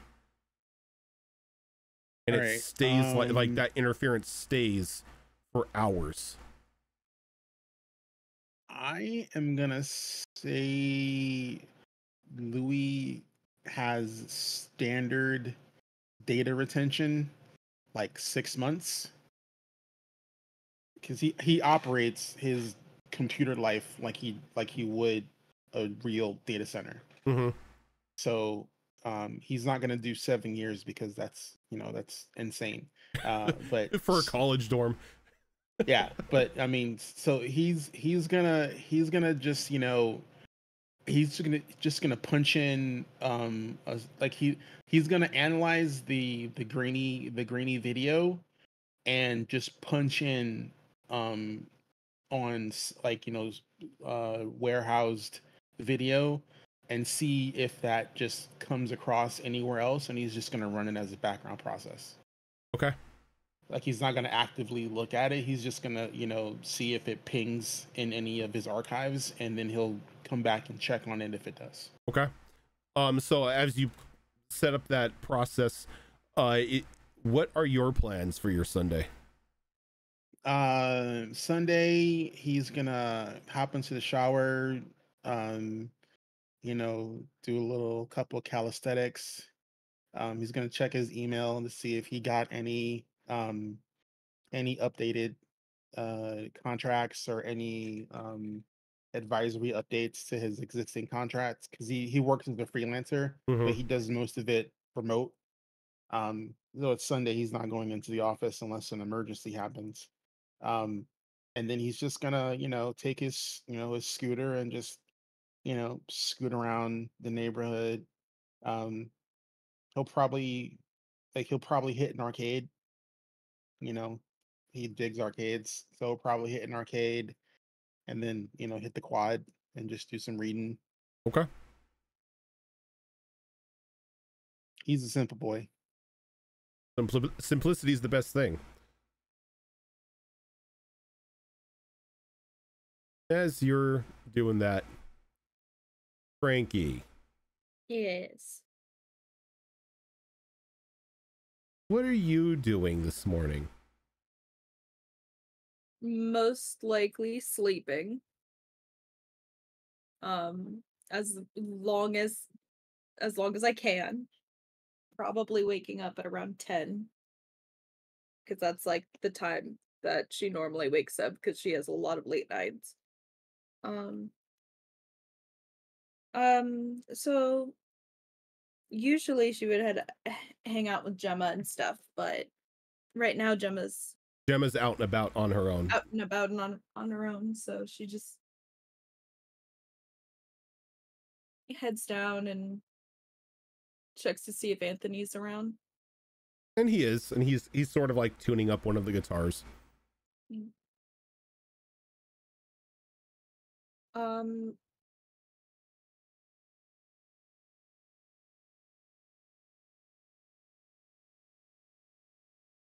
He kind of just sits there and stares at you in silence. So I'm trying to think if it may be too early for this. No, she grabs like a bagel or whatever from. I would assume that we just have Oh yeah, bagels and just everything. bagel like pastries about. rockstar lifestyle, free bagels, all that. Yeah, free bagels. That's what everyone thinks when they think of the rock star lifestyle. I certainly do. And all the schmear you can have.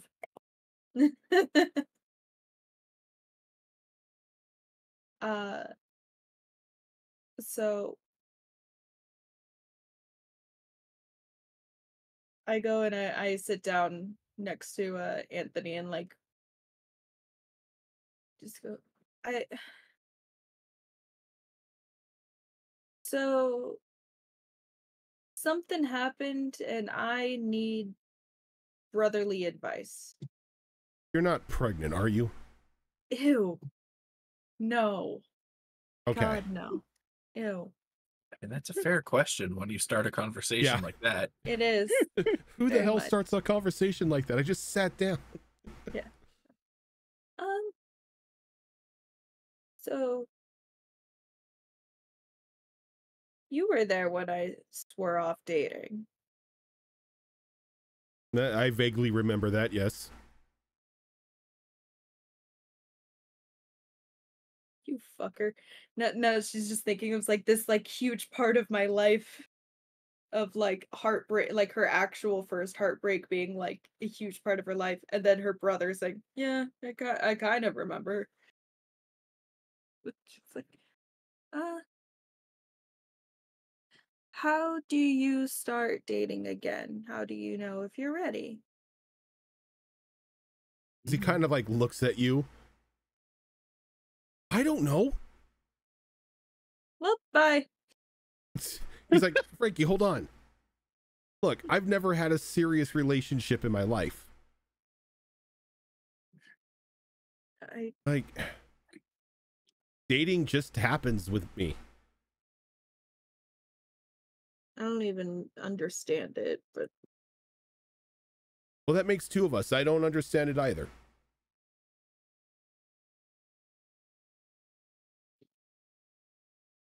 all right. Why? Do we nothing? No. we have- Again, you are notorious for this. You can't come in asking a question like that and then just leave abruptly. Do you want to start dating again? Maybe. Yes. No. Then do it. I don't.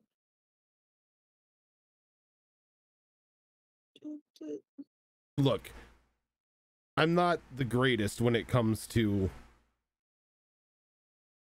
let's call it romance. Yeah, I You've could never s- you- picture you being romantic. You've seen the people I date. I don't even think you can call it dating. I think it's more just flings. Somewhere, Amelia sneezing. Like, you come in yesterday just out of nowhere asking me about Amelia. And then you come in today asking me, how do you know if it's time to date again, and how do you start dating? I'm not looking to date Amelia. I didn't think so. But it's just a very strange question for you. You should expect strange questions from me at this point. This is strange even for you.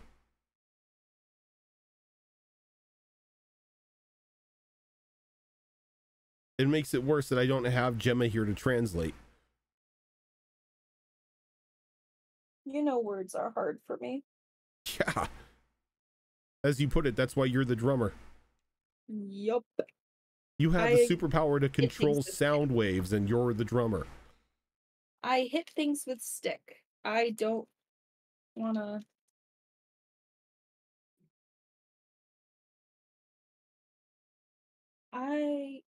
You're coming to practice today, right? Yeah. Good. Yeah. We've got an hour till practice time, so get ready. All right. Hello, And then, Evie. Go upstairs, like take a shower and get ready and everything like that, just trying to like figure out how to words when words itself are very Frankie is bad at words, but also she gets worse with words when she's anxious, so it's just It's a day. it's a day. She's just like me for real. All right, get dressed and Go to head band back out. practice. Go to band practice. Okay. As you're going to band practice for Heartbreak City, Max, Yes, sir. it's been a busy day already.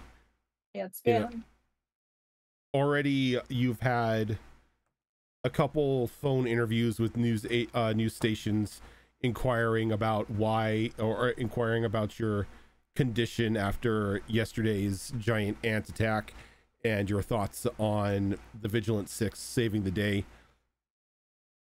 And it's been a bit of media circus, though Perkins has been there the entire time, making sure that you stay grounded and you stay focused on the questions at hand and don't necessarily let anything slip. Okay. But you're through to your final interview. Unfortunately, this is televised. Okay. Are you talking about the one with Johnny that's televised, or are you talking about a different one? A That's different televised? one. Okay. This one in particular is with a broadcaster who isn't really your biggest fan. Oh boy, here Um, we go. But it's prime time, and after the incidents of yesterday, it's not really anything that you could put off. And you're kind of sitting in the green room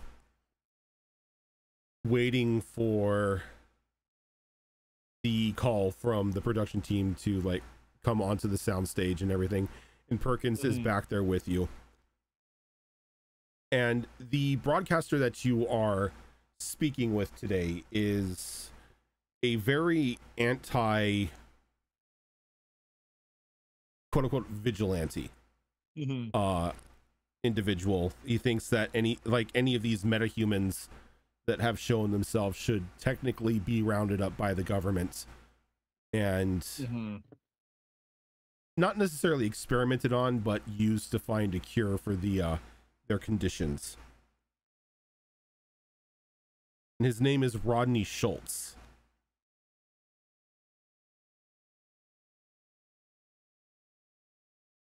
And you've had a couple run-ins with Mr. Schultz before, to the point to where there have been shouting matches. There have even been instances where people thought the two of you may have come to blows. But you've been able to keep it civil. Though, since last night's ordeal, or yesterday's ordeal, Rodney has been on the warpath. And when you get there, he's already been in the middle of a 10-hour broadcast going over just repeatedly the ant attacks, going through like different cell phone videos and everything, trying to analyze who this ant king was and if he was a plant, or to like get your numbers up or whatever. Just conspiracy theory after conspiracy theory after conspiracy theory.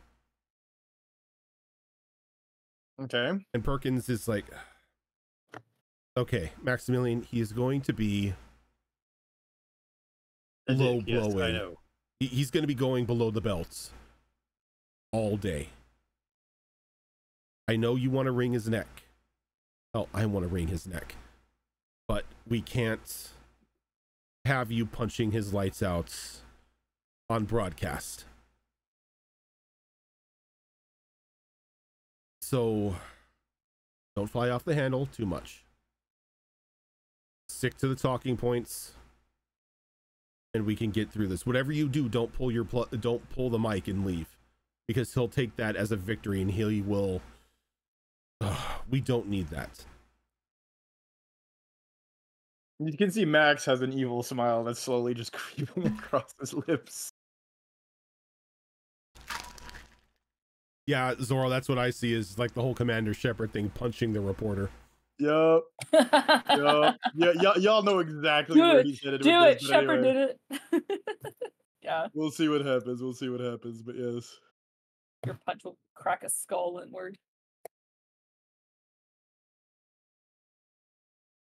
And you're brought into the sound stage and you're mic'd up, and Rodney here is the epitome of an angry conspiracy theorist. Well, I'm gonna have fun with Like- this. Let's go. He looks sleep deprived. He's been going for about 10 hours now. You can see the rows of coffee and like energy drinks that have been like tossed aside on his desk, just whatever he can do to just keep the energy up through this broadcast. Mm-hmm. And he kind of like looks at you, just eyeing you as you're being mic'd up. Oh, we're gonna have fun.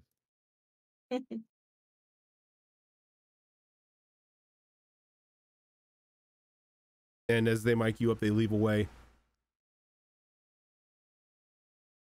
And the broadcast booth tells you that you're live, and you both just sit there in silence, staring at each other.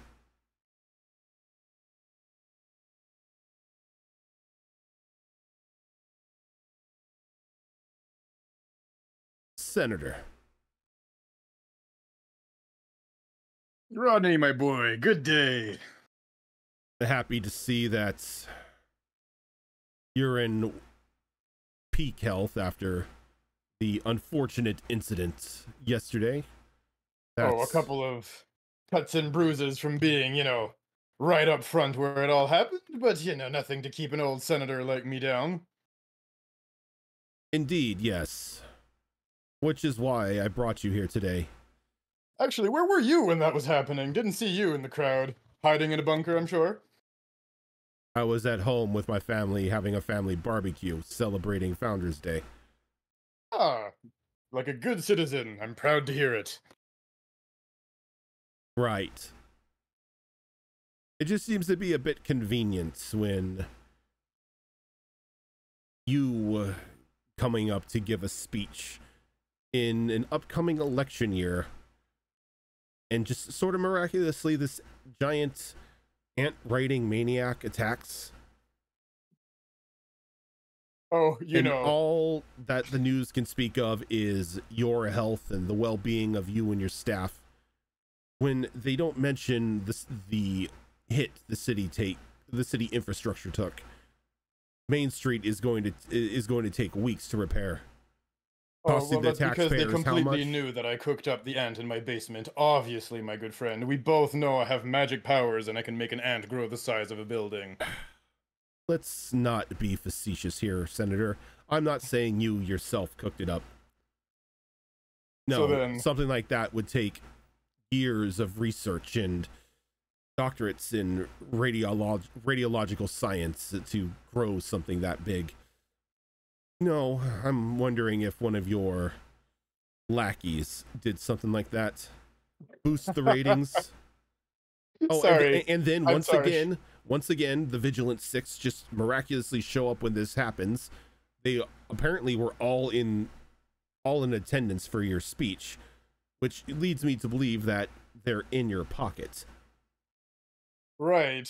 So you're accusing me of both being capable of magically blowing up an ant and at the same time controlling what? 1, 2, 3. How many? 6, right? In the Vigilant 6, right? I guess the name says it. And controlling 6 of the most powerful metahumans we know about. Right. If I had such strong magical powers, I don't think I'd even bother going about it in such a convoluted way. I'd just snap my fingers and win the re-election. It'd be a lot more simple. Oh, Maybe. you always amuse me, Rodney boy. Maybe, but we all know that Miss Perkins is holding that leash. She wouldn't let the dog off the chain like that. Which leads me to believe, with how much control she has, whose pockets are you actually in, Senator? The Mastersons? Oh, I'm sorry. The Worthingtons? Woof, woof, right? Oh, come now. I'm in no one's pocket. If that was the case, I'm pretty sure government audits would have found some discrepancy in my taxes many times in a row, and I assure you everything's been spotless so far. I see. Well, you have been very forthcoming with your records, you know, proving at least you're somewhat honest. I Though, don't think I'd be reelected if that wasn't the case, my friend. it still seems very suspicious to me that the Six show up out of nowhere to save the day of Well- this ant, while you and your not your constituents, I'm sorry, I've been live for 10 hours, but you and your crew are nowhere to be seen. Aside from Miss Perkins, who, last time I checked, civil servants were not allowed to carry 40mm rotary grenade launchers on them. So, on that note, Armstrong smiles and he says, "Oh, my apologies. Well, you know what? Actually, let me break this down since you've made a few very interesting points here. First things first. I don't know about you, but I, for one, was quite glad that the Vigilant Six were in attendance, regardless of why or how they got there, since they were so prompt in putting this thing under control and minimizing damage to the city. I think it would have been far worse if, well, no offense, we had to rely on Miss Perkins and her alleged grenade launcher. Alleged grenade launcher. Jimmy, cut to the tape. And it's like, it cuts to just like a video of Miss Perkins just very nonchalantly walking towards the ant, firing off 40mm grenades at this thing. Now, speaking of said, well, grenade launcher, let me ask you this. Are you in any way, shape, or form familiar with what secret services are allowed or not allowed to do? So you admit that Miss Perkins is part of the Secret Service? This I is news to simply us. admit that a bodyguard's job is to keep me alive, and she did an excellent job at doing that. Anything else, I'm afraid you'll have to call up the government. Well, truth be told, an investigation is already under the way into this Miss Perkins of yours, because no bodyguard would be given free access to a 40mm grenade launcher. Well, I'm pretty sure in that case we should be leaving it to the Which- professionals, right? which Not leads the me to ask, conspiracy Senator, theories. Not Yes. not even the president's own Secret Service carries grenade launchers on them. I mean, last What I are checked, you? sniper rifles, grenade launchers, hell, even SWAT have them. I don't know why you're even talking about the president's bodyguards when even lower level To civil servants protect, actually have access to it. To protect a senator, a grenade launcher seems to be a bit much. Not when you have a giant ant attacking the city. So you were prepared for the giant ant attacking the city. My dear sir, I'm a senator. I have to be prepared for everything. And as you said, after the incident we've had to deal with recently, I believe the train one, right? Well, let's just say yes, I do like to be prepared. Oh, and prepared you should be, Senator, as like the teleprompter screen sort of cuts out, and there's just this shadowy figure sitting in a chair in front of what looks to be a web camera, prepared to have the veil pulled out from everyone's eyes, especially you. Everyone should see what you've been up to, my dear Senator. With pleasure. I've got nothing to hide. Yes, yes. Well, not to worry. In, let's say 2 days, 45 minutes, 53 seconds, the identities of the Vigilant Six and their conspirators will be revealed to the general public.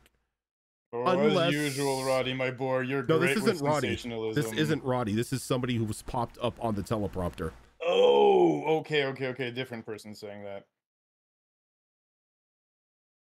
Unless, Well- well, their friends over at Masterson Industries wish to pay $3-4 million in Severance. And then maybe I can be persuaded to keep your identities a secret to Vigilance 6. I Now, mean, Senator, I have nothing against you. I mean, I honestly voted for you in the last election. But I would be very, very careful of what you say next. As the evidence I have, I don't know why my cat is eating my keycaps, is damning, to say the least. So I know, Senator Max, you like to talk and you love to hear that voice. But for the sake of your campaign, I would honestly suggest you keep quiet.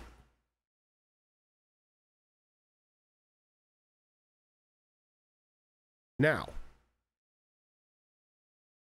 other than the Vigilance 6's identities that I have meticulously cultivated from hours and hours of research, Metro City, I am putting you all on warning. Anyone who stands against me, anyone who makes any sort of move against me to prevent me from enacting my master plan, will have all of their personal information leaked. All your little skeletons in the closets leaked. It's time for everybody to come out of hiding. But I am a fair and just individual. Stay out of my way and I don't reveal anything.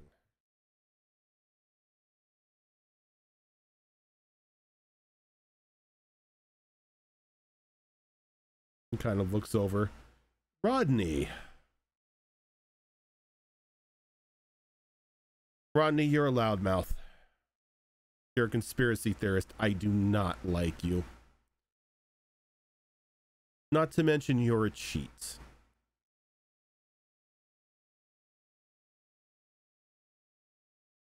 He punches.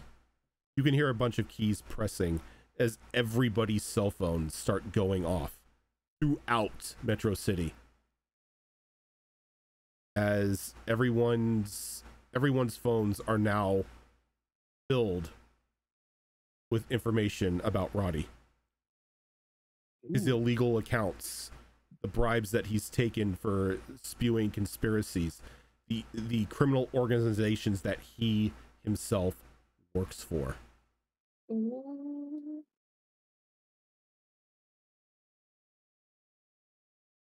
Now, Roddy, I would wish you the best, but even the police saw this, so I would make your peace, because you're going away for a very, very long time.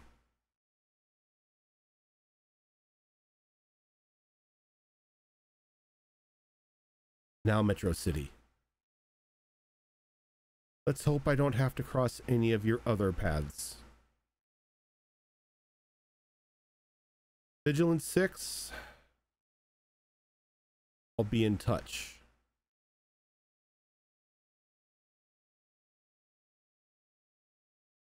Until then, have a safe day. And the screen cuts back to like the little prompt for Roddy's television show.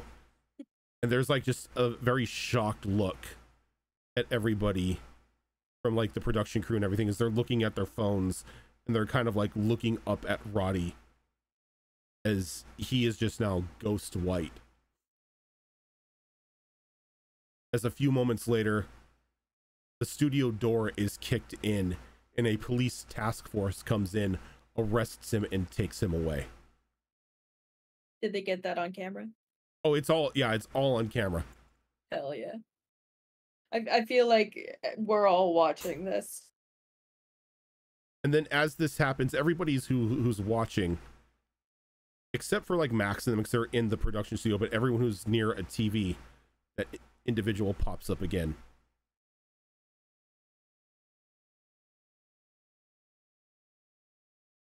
Too many of you worship these people. Too many of you let them think for you. Let them speak for you. Let them shape your own future. Most of you are sheep who don't bother asking the important questions. But don't worry. The question is here to give you the answers. In the following days, many more individuals such like Roddy are going to be brought to light.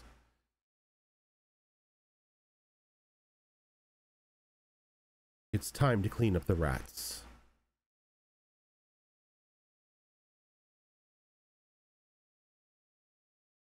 And I'll even give you a hint of the next person.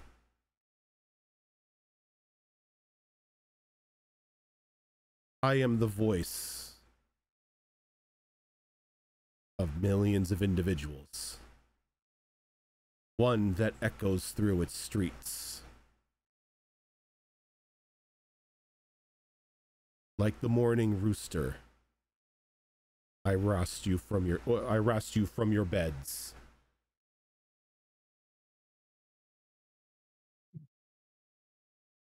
But in the shadows,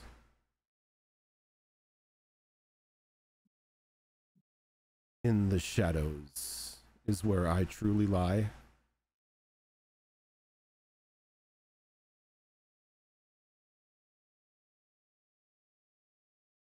Metro City, this will be my last broadcast.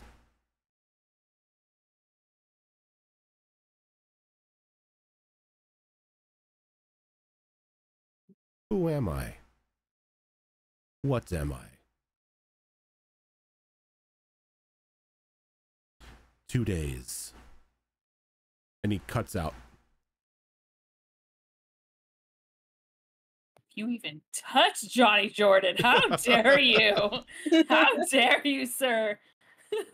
I love how this went from oh my god, this fucking guy to don't touch Johnny Jordan. Look, he's annoying, but he's a cute little fanboy. You don't touch him.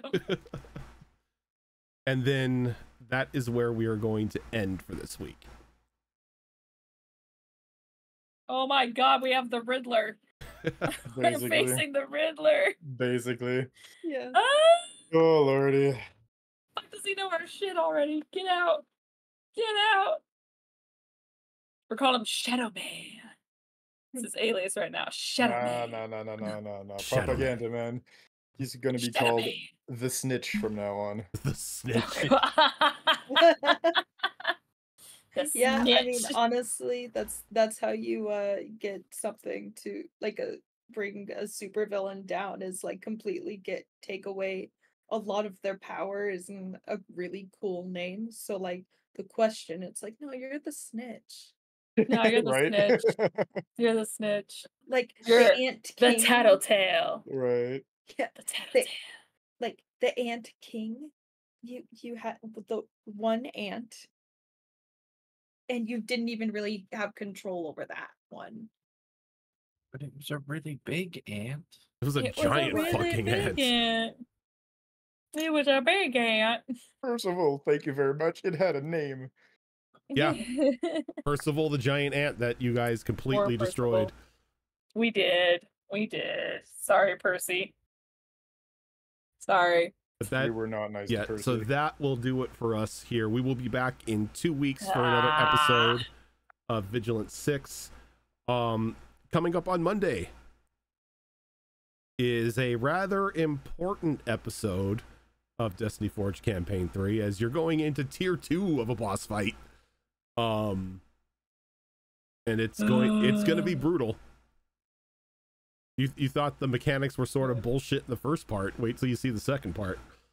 It's okay. Oh, I've God. got some bullshit mechanics of my own for that part. Uh-oh. True. This is true. You did change into an angel. But a broken angel. A broken angel. They are pretty freaking broken. They really are. And then coming up on Tuesday, we will have another episode of Star Wars Tales of the Outer Rim, which is a Star Wars game run by Tiltbot. Popping in on Thursday, we will have another episode of Tricorn Isles, which is a 5th edition game run by me. And then we will have episode 2, fingers crossed if the heat isn't too high, of our Kids on Brooms games of Under the Mountain, which is the first game ever run by Sugar Love.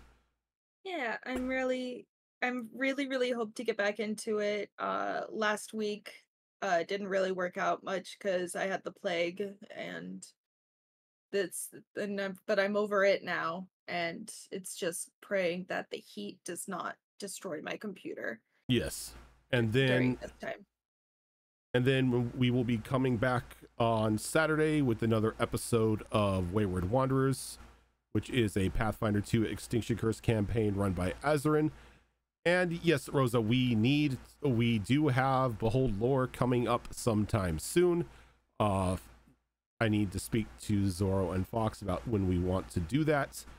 But we will have that and a theme for the episode coming up in a short time. Keep an eye on Twitter and keep an eye on the Discord for the announcement for that show. This weekend was just too packed. Yeah, this weekend was way too packed. I wouldn't be able to do 3 shows in one day. My throat's already, my voice is already dying out for this one. But yeah, so that's going to do it for us here tonight. Thank you so much, everyone, for tuning in. And we will catch you on Monday for Destiny Forge. That is what it's called. But, that one. Thank you, everyone, for tuning in. We will catch you later. Okay, bye. Goodbye, everybody. Bye.